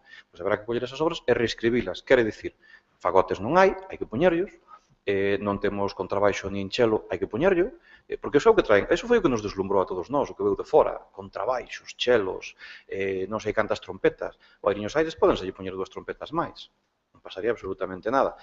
Que pasa? Corremos o risco mellor de quitarlle a esencia, non? Pero por eso eu creo que tamén hai que acostumbralos, reescribilas sí, pero acostumbralos a tocar o que hai tamén é parte da nosa cultura. E iso non se debe olvidar, porque iso está metido no povo. E creo que todos os rapaces... É máis, debía ser asignatura obligatoria no conservatorio. Coñecer esos repertorios. Menos coñecelos e tocalos. Independentemente de que logo colla santo un alcalde con a María Negra e bolsas de plástico, bidóns de daeso ali para bater, para facer o ruido do casco cando rompe, paxariños e non sei cantas cousas máis que se meten hoxe nas bandas, non? De todo ese. Eso sí, pero creo que o repertorio tradicional, eu creo que hai que respetalo como está. E repito, todos fomos deslumbrados, é o primeiro, claro, chegou aquelo, El Señor de los Anillos, de Johann de Meij, con aquelas cousas, 4 trompas sonando por ali, solos de fagot, que na vida ti había escoitado un fagot, chega, te poñe un solo de trombón, non sei que, claro, durante anos estuvemos deslumbrados con aquelo, hasta que nos demos conta de que, coño, nos están fagotizando estos tíos, e non sei que quedamos sin nada, é lo que pasa con nós. E logo tan malo era, e curiosamente, no meu caso, que me dou de comer. Dicen, aquí hai algo que falla. E fallábamos nós. Nós éramos que fallábamos por falta, ao mellor, de foros como este, onde saian cousas e onde a xente intercambia opinións e chegues a certos entendementos. O repertorio tradicional hai que conservalo como está. Se tes unha banda moi grande, hai que collelo, reescribilo. Podes incluso hasta cambiarlle a tonalidade se queres, para facelo máis brillante, sin perder as esencias, claro. Pero o tradicional eu creo que hai que conservalo. De feito, na banda de Federación, en todos os concertos, está tocando algo de repertorio retranscrito, pero para que a xente conoza esas cousas. Eu creo que hai que conocer a obra de Luis Brahe, o único compositor compostelano que temos de banda, e a obra dele estaba agachada nun arquivo, tirada. En algúns casos tocábamos, creo que era a Carrapucheiriña, a gran xota galega, pero excepcional, porque nós a que estábamos tocando non era original, nós estábamos tocando unha transcripción. A transcripción fixeron a que era moi difícil. Non recordo a tonalidade de origen, pero a tonalidade que nos tocamos era en fa maior porque era fácil pos clarinetes. E a outra me parece que está, non recordo agora, non recordo, ti acordaste? Algo así, que era un pouco máis difícil. Claro, na banda municipal podese facer, nas bandas populares non. Transcribirona e tal. E eu transcribín o original. Bueno, intentamos, pois eso, reeditar eso, ampliáronse as instrumentacións, que non se lle tocou a nada da esencia, as melodías, as armonías, está todo no sitio, simplemente que pos unha trompa máis, ou pos un segunda flauta, ou pos algo deso. Intentas buscar financiación para editar e repartilas, renunciando a todo tipo de dereito, porque o dereito de quen é repartilas nas bandas para que se toquen, portas pechadas por todos lados. E estamos falando de calderillas, que tampouco non costa tanto xe editar unha partitura, porque eso todo informáticamente xa levas todo preparado, é simplemente imprimir e enviar, distribuir, non é máis que eso. E eso sí que tiña que a Xunta, de feito, o fixo en outras ocasións con outras cousas. Non sei porque neste caso non, eu creo que Luis Brahe foi un home dunha época interesante, e creo que a banda municipal e a Santiago lle interesa ter a obra deste señor aí, que se mova por aí, e son obras que, digo, tocámolas toda a obra del tocámola aquí, é tocable, é tocable. Follas novas, nadie toca follas novas, excepto a banda municipal de Santiago, nadie toca follas novas, nadie. Ou darlle a volta, o que propón Carlos Heráns, e levar a cabo unha proposta que xa adiantaba Luis Costa fai un par de anos, moito máis difícil, sin dúbida, e atrevida, que sería levar a cabo unha recuperación deses instrumentos históricos, afinados en brillante, en moitos casos, que están abandonados nos fallados, e intentar apostar, pois, nun futuro, por unha interpretación historicista dese repertorio, tal como foi composto na época. Eu penso que neste sentido, igual que no da recuperación da memoria destes colectivos, na recuperación dos arquivos, en todos estes temas, todos debemos plantexarnos que podemos facer. Que podemos facer dende os conservatorios, que podemos facer dende as bandas municipais, que se pode facer desde as bandas populares e dende a propia federación. Porque, igual que se levou a cabo de maneira exitosa, por exemplo, ese concurso de composición para obras de autoría galega, por que non se poderían tamén levar a cabo concursos de investigación? Porque hoxe en día tamén é moi difícil publicar un traballo de investigación. Penso, é a miña opinión. A verdade é que o que decides saco unha idea, non? Eu teño unha percepción desde que abriu Kiko e ora vos exemplificabades, non? É curioso, pero se fixades, a música de banda tuvo unha certa falta de sorte, a música e as bandas, pode decir, históricamente. A música de salón, o liz en galego, mesmo a música vocal, a música dos orfeóns, non? Que tamén se ven aquí citados, que teñen moitos paralelos con as bandas de música, se desenvolven máis históricamente en paralelo hasta o momento, que os orfeóns desaparecen, tuvo a súa base social, que era a burguesía, a escasa burguesía galega das cidades e das vilas, non? Que nutrían os orfeóns, que a burguesía xa, digamos, bueno, vou chamar alta burguesía para o que era Galicia, que non había alta burguesía prácticamente, non? Que era un país desindustrializado completamente. Pero, digamos, o que era xa a burguesía das vilas, das cidades un pouco máis grandes, como Santiago, Coruña, Pontevedra, Lugo, as capitais de provincia, as capitais das diezos e logo as provincias, eran o soporte daquela música de salón, pois dos Chané, dos Montes, dos compositores do liz en galego e da burguesía das pequenas vilas en canto aos orfeóns.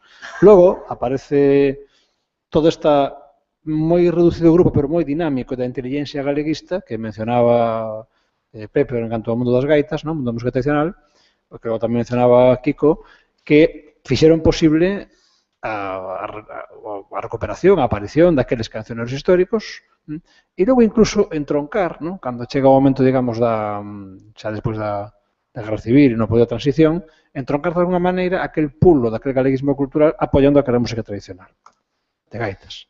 As bandas, lamentablemente, estuveron órfas, eu diría, dunha capa social significativa, potente, fose a burguesía urbana, fose esta inteligencia galeguista, estuveron órfas dunha capa social potente e ficaron finalmente sendo, como decía aquí, esa música para os pobres. Cando se pensou nun lema para este encontro, bueno, o lema non é casual. A banda de música na cerna da cultura popular, porque realmente estaba nese territorio que nin era o espazo do salón, nin o espazo da sala de concertos, nin o espazo privilexiado por parte da Igrexa Galeguista da representación identitaria de Galicia. Quedaron como unha música orfa dunha clase social e orfa dun discurso identitario. E daí un pouco eso que dice tamén Kiko, bueno, están entre o repertorio centroeuropeo, Wagner, Verdi, o mundo da zarzuela fundamentalmente, o español, e logo o mundo do nacionalismo, escasísima produción dun galeguismo musical, do que o caso de Brahe foi precisamente e Follas Novas se convertiu nun emblema realmente. Foi a obra máis tocada, por certo, no mundo da emigración, na década dos 30, cando despois de compoñela. Quero tamén dicir que sobre Brahe hai un traballo feito moi interesante, inédito tamén, dun alumno do Conservatorio de Vigo, que fixo o catálogo completo de Brahe e sumou moitas obras, non? Bueno, unha vez máis estamos diante, como tamén apuntaba Sergio, dunha situación de moi enorme precariedade en canto ao que hai pouco e o pouco que hai é moi difícil de divulgar e de difundir. Isto así que penso que nos debe levar a unha reflexión e a todos, cada un dos espazos nos que estamos, pues tratar de paliar e de corregir esta situación realmente anormal.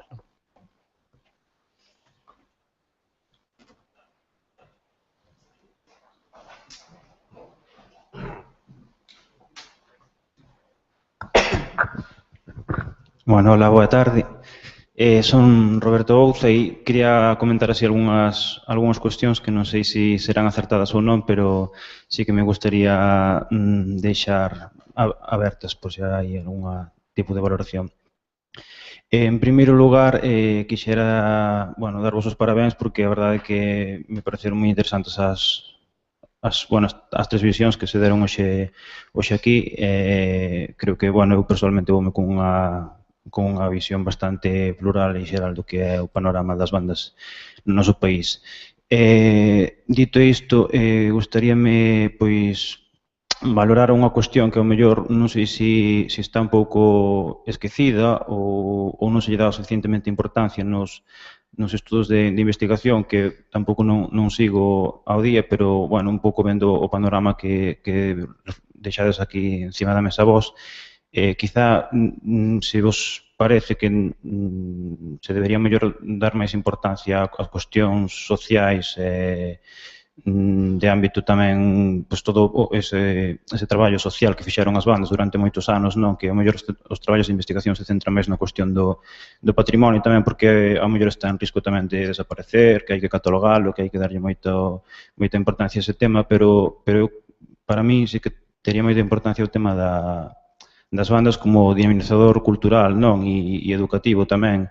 E quizá tamén para orientar un poquinho o que serían as políticas musicais de hoxendía e tamén pensando no futuro, porque entendo que as bandas de música se díxose aquí hoxe ao longo da tarde que foron un elemento democratizador, non? Que fixeron chegar pois a música sinfónica a todos os reconchos do país que de outra forma sería impensable, pero tamén democratizaron o que era a educación musical, non? Que para moita xente pois sería imposible formarse musicalmente.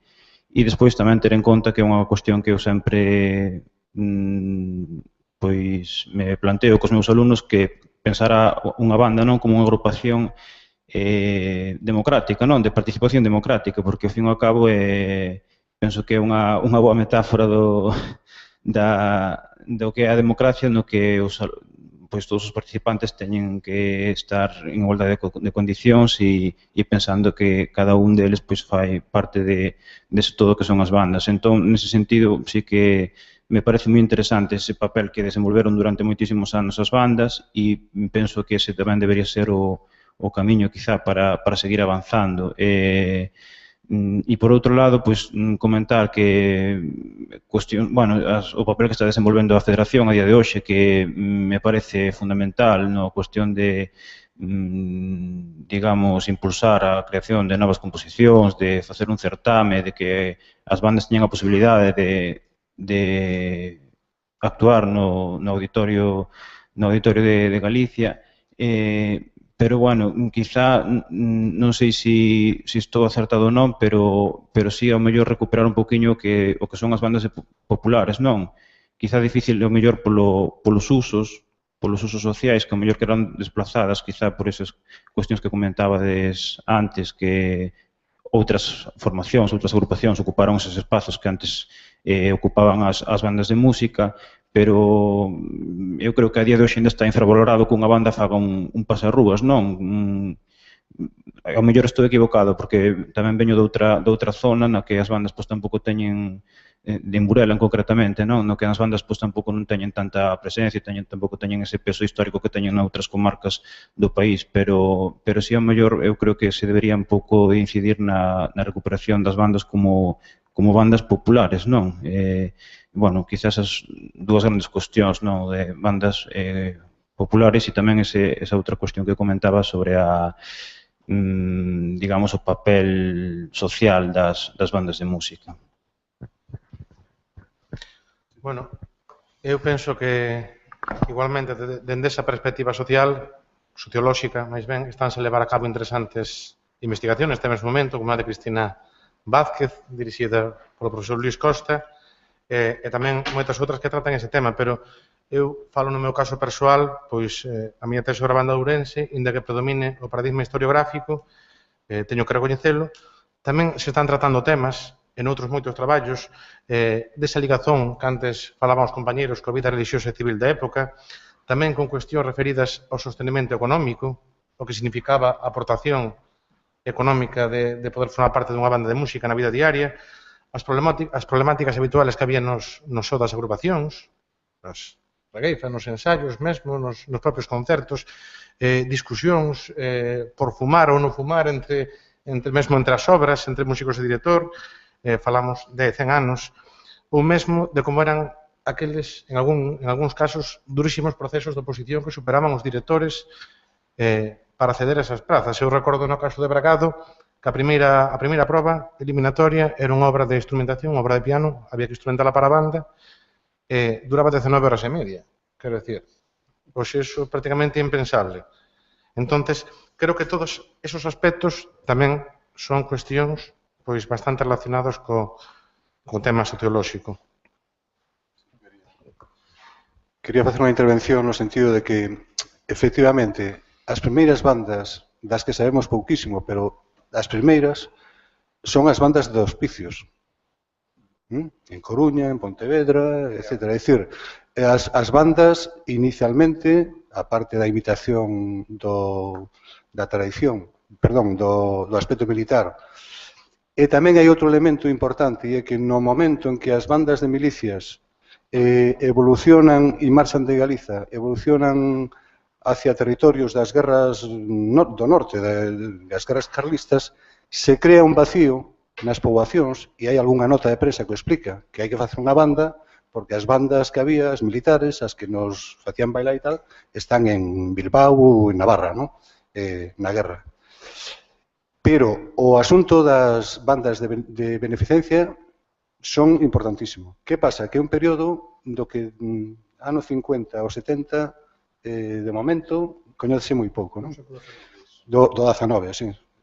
Entón, efectivamente, nos seus inicios, esa función social que ti apuntas para calquera outro tipo de evento social. Por exemplo, vou citar un que é curioso, a min me parece curioso. En 1909, unha banda da miña zona participa nunha comisión que recada fondos para enviar aos damnificados da catástrofe provocada por un terremoto en Calabria, na península italiana. Isto é unha nota de prensa de 1909. É dicir, hai un terremoto en Italia e a banda sai á rúa a recadar diñeiro para mandarlle alá. Isto pasaba en 1909. Efectivamente, a función social está, como calquera sociedade, como calquera colectivo artístico, cultural ou musical, está inserido na sociedade e participa na loita contra o cáncer, en miles de cousas, para que non pechen astano, é algo, creo que consustancial a actividade cultural e a actividade dos artistas e dos músicos. E eu quería un tema que saiu antes, máis que nada unha leria, unha broma, e un pouco dentro do punto de vista, porque claro, os musicólogos, os antropólogos, as palabras popular e tradicional, aí é un mundo que dá para escribir libros e libros, non? Entón, hai un rato se decía como facer a interpretación do tradicional. Pero claro, de que tradicional estamos falando? E quero contar unha anécdota, curiosa, simpática, ademais. No Porriño, naquela zona, non só no Porriño, na zona de abaixo, os ranchos de reis son importantísimos. Eran importantísimos e había os ranchos de reis cantados, os bandos de reis no 19, empezan a desaparecer, e son sobre todo importantes os reis danzados, na zona de Guláns, Mondarí, Río Frío, en todos lados, non? E son unhas danzas de reis emparentadas coas danzas gremiais, é dicir, a danza de arcos, a danza de espadas, todo isto, non? Bueno, eso estuvo moi vivo naquela zona. De repente, nos anos 50, empezan a entrar as bandas en esa tradición dos reis desa zona. E de repente o que eran ranchos de reis se transforman nas rondallas de reis, que teñen concursos pagados pola Deputación de Pontevedra, en Vigo, e en fin, están moi vivas nos territorios de Vigo, Redondela, Gondomar, o Porriño, esa é a zona, non? Entón, as bandas entran nese mundo e expulsan aos gaiteiros e aos que estaban ali facendo a tradición antiga, non? A tradición do arco, da danza de espadas. Expulsan a esos e se quedan eles tocando el sitio de Zaragoza, non sei quanto, tal, nos anos 58, 60, 62. Na evolución da música, a partir dos 85, como hai unhas bandas de metais que están nas rondallas, claro, as persoas relacionadas co galeguismo e co nacionalismo din, nós vamos a facer unha rondalla, pero todo con gaitas. Entón, de repente, o que fan é unha banda de gaitas. Insiren nesa tradición, cambian a banda normal por unha banda de gaitas. E claro, diste, pero cal é a tradición? A tradición non era o de tocar bombo, gaita e caixa os ranchos para que bailaran as danzas de tal. Agora o que temos son bandas de gaitas de 20 ou 30 personas tocando gaitas con unhas percusións exóticas que hai por ali e tal, e ao mesmo tempo bandas normais das bandas. Entón, nese conflito, e isto está publicado no Faro de Vigo, a rondalla de Atios do Porriño, gran titular, decían, nunha polémica por un premio que levaran ali uns ou outros e tal, o gran titular, os tradicionais somos nós, porque nós tocamos el sitio de Zaragoza. Entón, e efectivamente, eles son do ano 57, tocaban el himno de Zaragoza en el 57. E os das bandas de gaitas entraron no 85, 87. Pero anteriormente había as gaitas dos ranchos bailados nos anos 20, 30, bueno, incluso importantísimo toda a evolución dos ranchos de reis bailados en Bos Aires, auspiciado polos veciños emigrantes de Salceda de Caselas. Entón, eu cando vexo os repertorios das bandas, e estou falando máis ben desde un punto de vista histórico, tirando para atrás, eu realmente o que vexo son zarzuela, moita zarzuela, Tannhäuser, o sea, obras de unha certa empaque de autores, o sea, obras fáciles de autores importantes, europeos, moita zarzuela, moitísima, malagueñas, obras deste tipo, é dicir, obras que eu creo que son da cultura española, da identidade española, que se crea, sobre todo no 19, e as bandas son importantísimas para entrar aí, pero tamén unha parte reducida, moi reducida, de autores do nacionalismo musical galego. Brahe, Courtier, Freire, en fin, estos. Pero esa xente, claro, eu nos repertorios da miña zona non chegan a un 7 ou un 10% dos repertorios de todo o que temos. Hai algunha banda como a de Vila García que efectivamente ali estuvo Bernardo del Río e efectivamente a propia función do compositor que é director, bueno, pois pode facer que esas porcentaxes sean un pouco máis elevadas nalgúnas bandas ou nas unhas zonas concretas, pero tamén pode pasar que noutras zonas é peor ainda, é dicir, que non se toque nada, non? Entón, ese eu creo que é o panorama, é dicir, debemos ter claro que cando decimos tocar a tradición é tocar toda a tradición. A tradición europea, a tradición de corte español ou a tradición galega. Ou non. Eso é o que podemos... Personalmente, a tradición de corte europeo e español non necesita reivindicarse. Esta é a miña posición. Porque está estudiada, superestudiada, Soutullo conoce todo o mundo, e dicir, todo eso está aí, pero o que si nós debemos facer é esa porcentaxe de patrimonio cultural galego, ese debemos estudialo e divulgalo e facer que as bandas, se queren, que o toquen e que lle den valor e probablemente descubrir pezas que están escondidas, agachadas, perdidas e descubrir cousas na emigración que seguramente hai. É dicir, un labor de investigación que poña en valor unha parte dunha actividade musical que eu cando leía eses textos de Xaquín Lourenzo e de famosos do libro das bandas, claro, é que a veces dá a sensación tamén de que se quere dicir que as bandas de música é unha cousa galega, de toda a vida.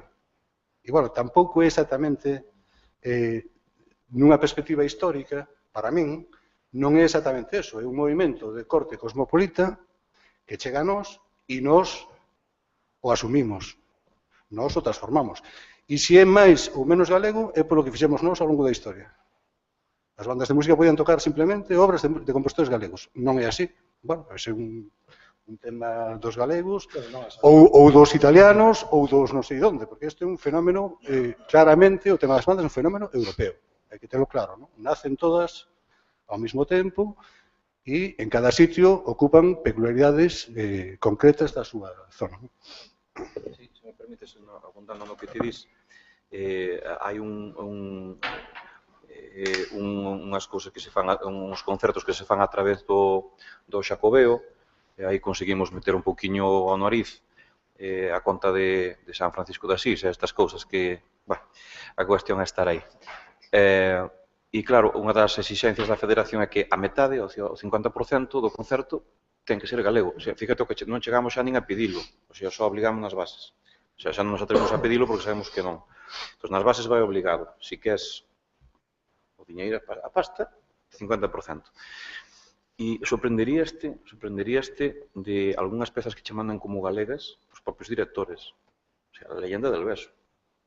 O sea, a leyenda del beso non é música galega. Outra cousa é que se tocara moito por aquí, non sei que sou tuyo, sei de onde é. Pero, como música galega, bueno, e, ao mesmo tempo, fai o efecto que ti están aparecendo cousas. Porque, claro, se nos remitimos ao que hai, pois todo o mundo te ven con Bairiños Aires, a leyenda de García Rey, as de sempre, non? A Negra Sombra de Xoán Montes, esas cousas. E si están aparecendo cousas, sobre todo composicións menores, porque a formación da xente que escribía realmente tamén era a que era. Había os grandes, o Tándem de Lugo, e logo había os outros. Entón, o que están aparecendo son moitos pasodobles desaparecidos, que os directores se preocupan de recuperar, de coller, de reescribir e de poñer en valor. Como mal menor, bueno, pois é unha circunstancia, pero sí que é certo que non hai unha cantidad de música porque non se coñece. O que dice Sergio ten razón, a mí había que ir a esos arquivos. Na banda municipal de Santiago foi onde apareceu toda, non toda, falta o Tumba que dalle e algunha cousiña máis que el fixo por aí de Braje, pero había pasodobles, Colón, Susiña, non recordo cal era outro. E desaparecidos totalmente, que solamente hai que poñelos en valor, hai que editalos e darlos ás bandas, toma. Aí tes. Iso creo que era o camiño a seguir.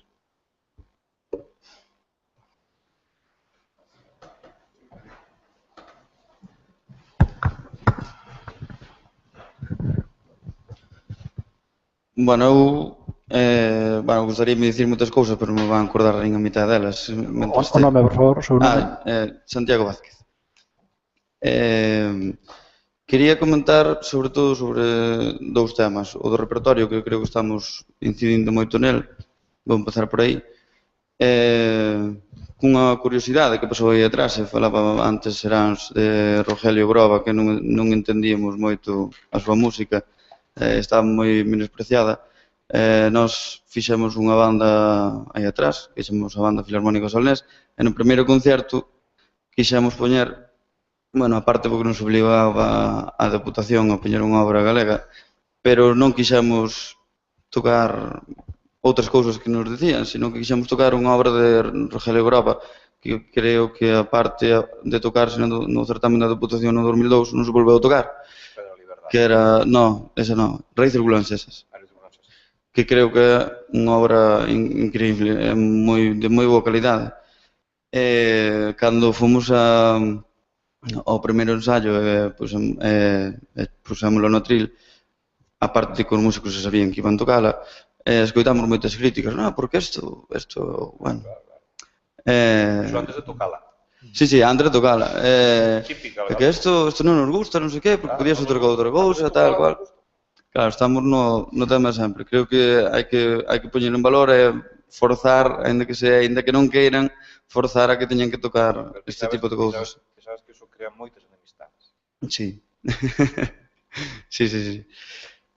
Por outro lado, seguindo co tema do repertorio, casi facer unha petición a que isto se deba recuperar, non? Por exemplo, eu non sabía da existencia do pasodoble de Soutullo, o Río Miño, que parece ser que se atopou agora de novo, que sería moi interesante poder tocalo nas bandas, bueno, que somos conscientes todos.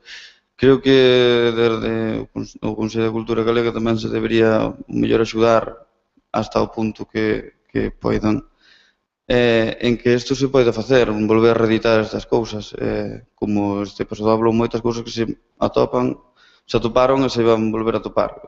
Quero falar moito de cara ao futuro, que do pasado se falaste tres vos, eu non teño ni idea ao vosso lado. Mais sobre o repertorio,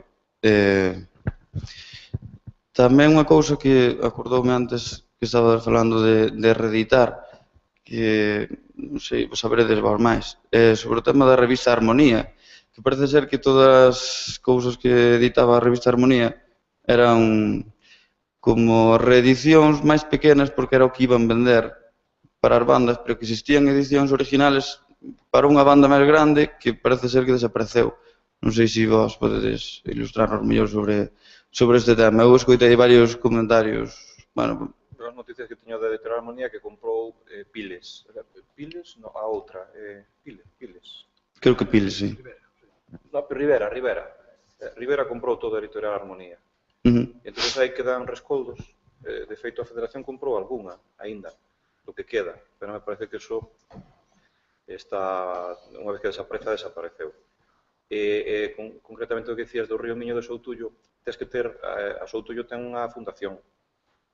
Entonces, depende deles, ese paso doble seguramente que eles o teñen, non sei se o teñen, non o teñen. Pero depende deles o poder facer, tens que solicitarlle a eles, non? Porque hai uns problemas de, claro, tens que facer unha edición, unha cousa é unha obra que non ten dereitos, pero as de Soutullo teñen dereitos. De feito, incluso agora remataban os dereitos de algunhas das obras e pediron colaboración de algúns, entre eles, para volver a facer unha instrumentación e volver a reeditar para que os dereitos non decaeran, non que quedaran na fundación.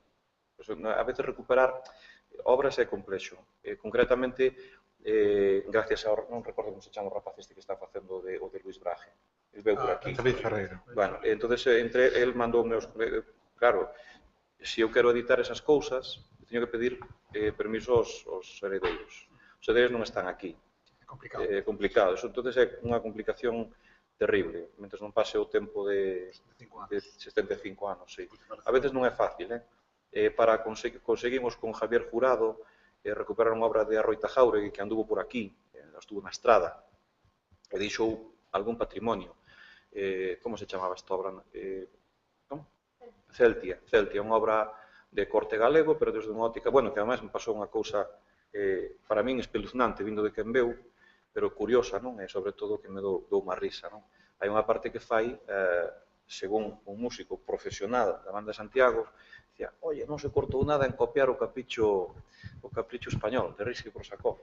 E digo, no, que é ao revés, Rimsky-Korsakov viveu de aí, pero que sea unha... viveu de porque fai pero que Rimsky-Korsakov é ao revés. O que fíjate que estamos con músicos profesionales. Bueno, para facer a recuperación e a edición foi terrible recuperar buscar os heredeiros. Tiña unha zapatería, un neto xa del, un fillo del, que xa morrera, que agora os dereitos pasarán ás fillas, ás netas, bueno, unha historia. E conseguiuse quitar.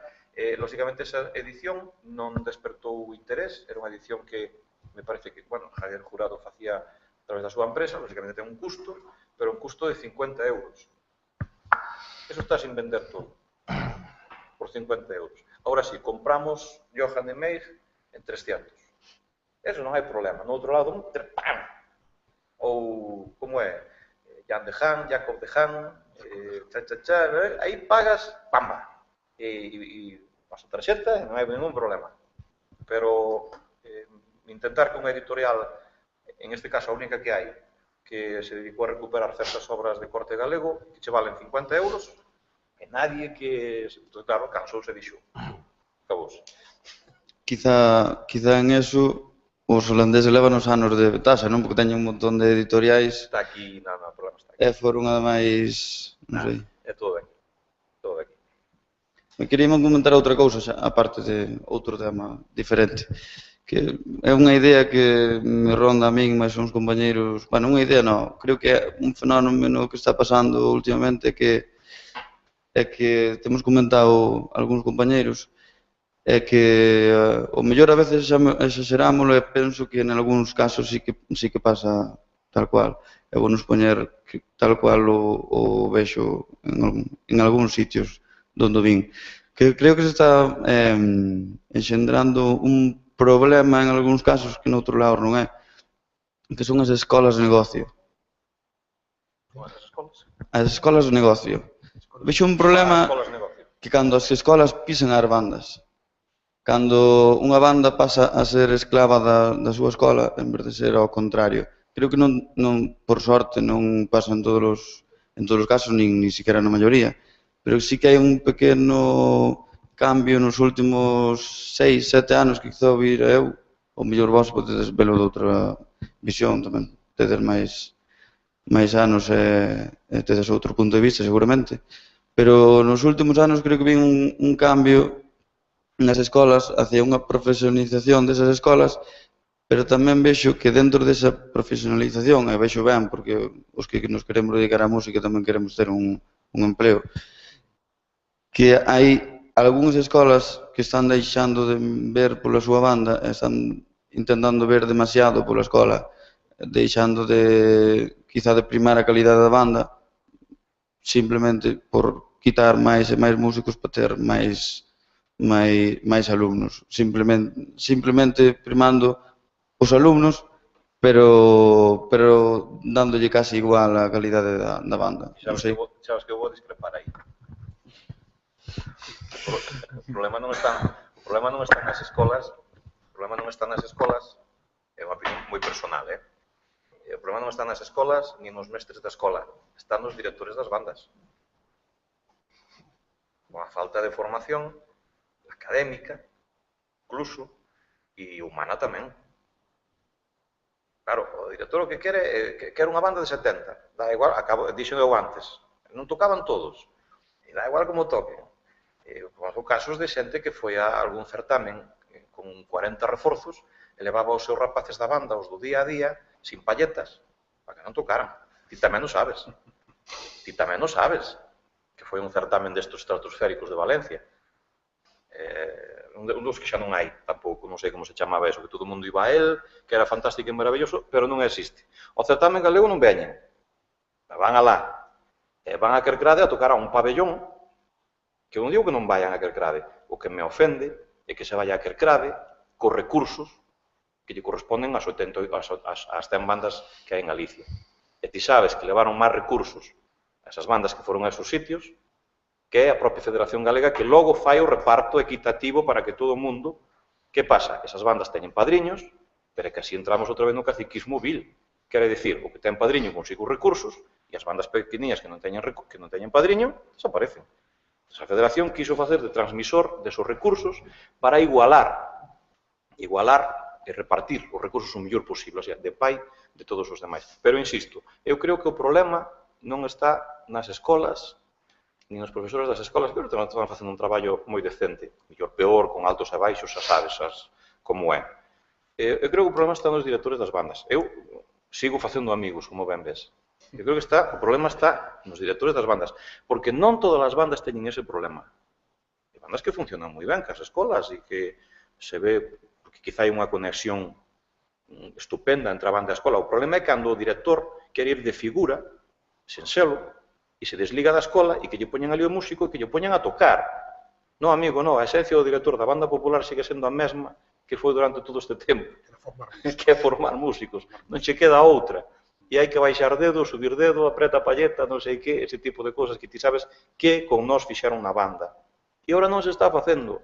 Agora se está falando de cosas estratosféricas, la música é fantástica, maravilloso, que bien tocáis. Mentira! Están desafinando, que afinen, ese é o teu traballo. Bueno, teño 100 amigos máis en este momento. De esos que tiñes, aseguro. Moi brevemente, por favor, porque estamos un pouco fora de tempo e pedimos moita brevidade, por favor, nas intervencións. No, simplemente dicir brevemente que as escolas de música e o conservatorio profesional que hai en Tui, as escolas de Porriño e Salceda funcionan perfectamente e que de algún xeito o que te plantexas tamén hai unha relación coa administración. É dicir, a administración saca a concurso uns proxectos pedagóxicos e hai que uns ganan e outros perden. Entón, quero dicir que aí a banda eu creo que ten que ter claro se ten un proxecto pedagóxico para asistir a un concurso municipal, para presentar unha escola, e se ao mesmo tempo ten un proxecto musical, se interfiren é un problema un pouco da banda. No? Ahora, en calquera caso, nestes tres sitios, bueno, non no do Porriño, no que a banda ali non conseguiu entrar realmente na escola de música, ainda que estivo algún ano e tal, pero nos casos de Salceda e Tui funcionan, eu creo que moi ben. E especialmente Salceda organiza un curso internacional de verán para perfeccionarse nos instrumentos impresionante. Eu non o coñecía e cando coñecín que se desplazan xente de Nova York, de Xapón, de non sei onde, todos os anos a Salceda a aprender os cantos instrumentos, me pareceu increíble. Dous apuntes moi breves sobre o tema de Groba. Eu penso que cando se fala ou falamos os compañeros desta certa incomprensión coa obra, co repertorio bandístico de Rogelio Groba, penso que estamos falando dun compositor con casi 600 obras escritas agora mesmo e do que non existen prácticamente estudios monográficos sobre a súa figura, sobre esa obra, que creo que son moi necesarios e que axudarían en unha medida estudios técnicos a poder comprender todo ese repertorio e a súa importancia que, sen dúbida, algún día acadará na súa totalidade. En canto a ese paso doble Río Miño de Soutullo, pois, bueno, realmente se espera a chamada algunha editorial interesada en poder editar esa obra ou quizáis tamén aquí, como di Seráns, haberá xente que teña padriño para poder editar as cousas. En todo caso, hai outros moitos autores que é necesario tamén recuperar. Por citar simplemente un, temos unha zarzuela de Ricardo Curtier, a zarzuela Flor de Cardo, que foi estrenada no Teatro Eslava en Madrid en 1904 e que non se coñece, que penso que nunca foi interpretada en Galicia. Unha zarzuela que non é galega, pero sí sobre unha temática totalmente galega. O sea que penso que queda moito por facer. Non é en galego, pero sí. Non en galego, pero sí, claro. Bueno, eu sencillamente teño que exercer aquí, digamos, a parte máis desagradable de xarcutier, de cortar aquí, digamos, esta sesión. Son moitos os temas que caen sobre a mesa. Calquera deles, como vedes, ramifícase e dá lugar a moitos debates interesantes. A min me queda dúas impresións deste encontro, non? Bueno, a primeira era esta, que estamos ante un fenómeno das bandas riquísimo desde o punto de vista da reflexión, edición, divulgación, temas identitarios, temas sociais, temas económicos que vinculan tanto no pasado como no presente, etc. E a segunda, me queda a satisfacción, confésovolo, a moi enorme satisfacción de poder ter realizado esta ocasión tan singular. Que o asunto das bandas de música, esos, como decía, ese territorio orfo dunha intelectualidade, dun discurso, que lle deron a presenza no mundo da cultura, da alta cultura, pois teña, nesta ocasión, por primeira vez, cabida, penso, neste espazo privilexiado que é o Consello da Cultura Galega. Remato agradecendo unha vez máis ao Consello, a noso presidente, Ramón Villares, ao coordinador da ponencia, Maximiliano Zumalave, o ter acollido a iniciativa que se lle presentou, tamén ao persoal desta casa que con moita xenerosidade nos están regalando minutos do seu tempo de lecer, estamos xa un poquinho fora do tempo de peche desta casa.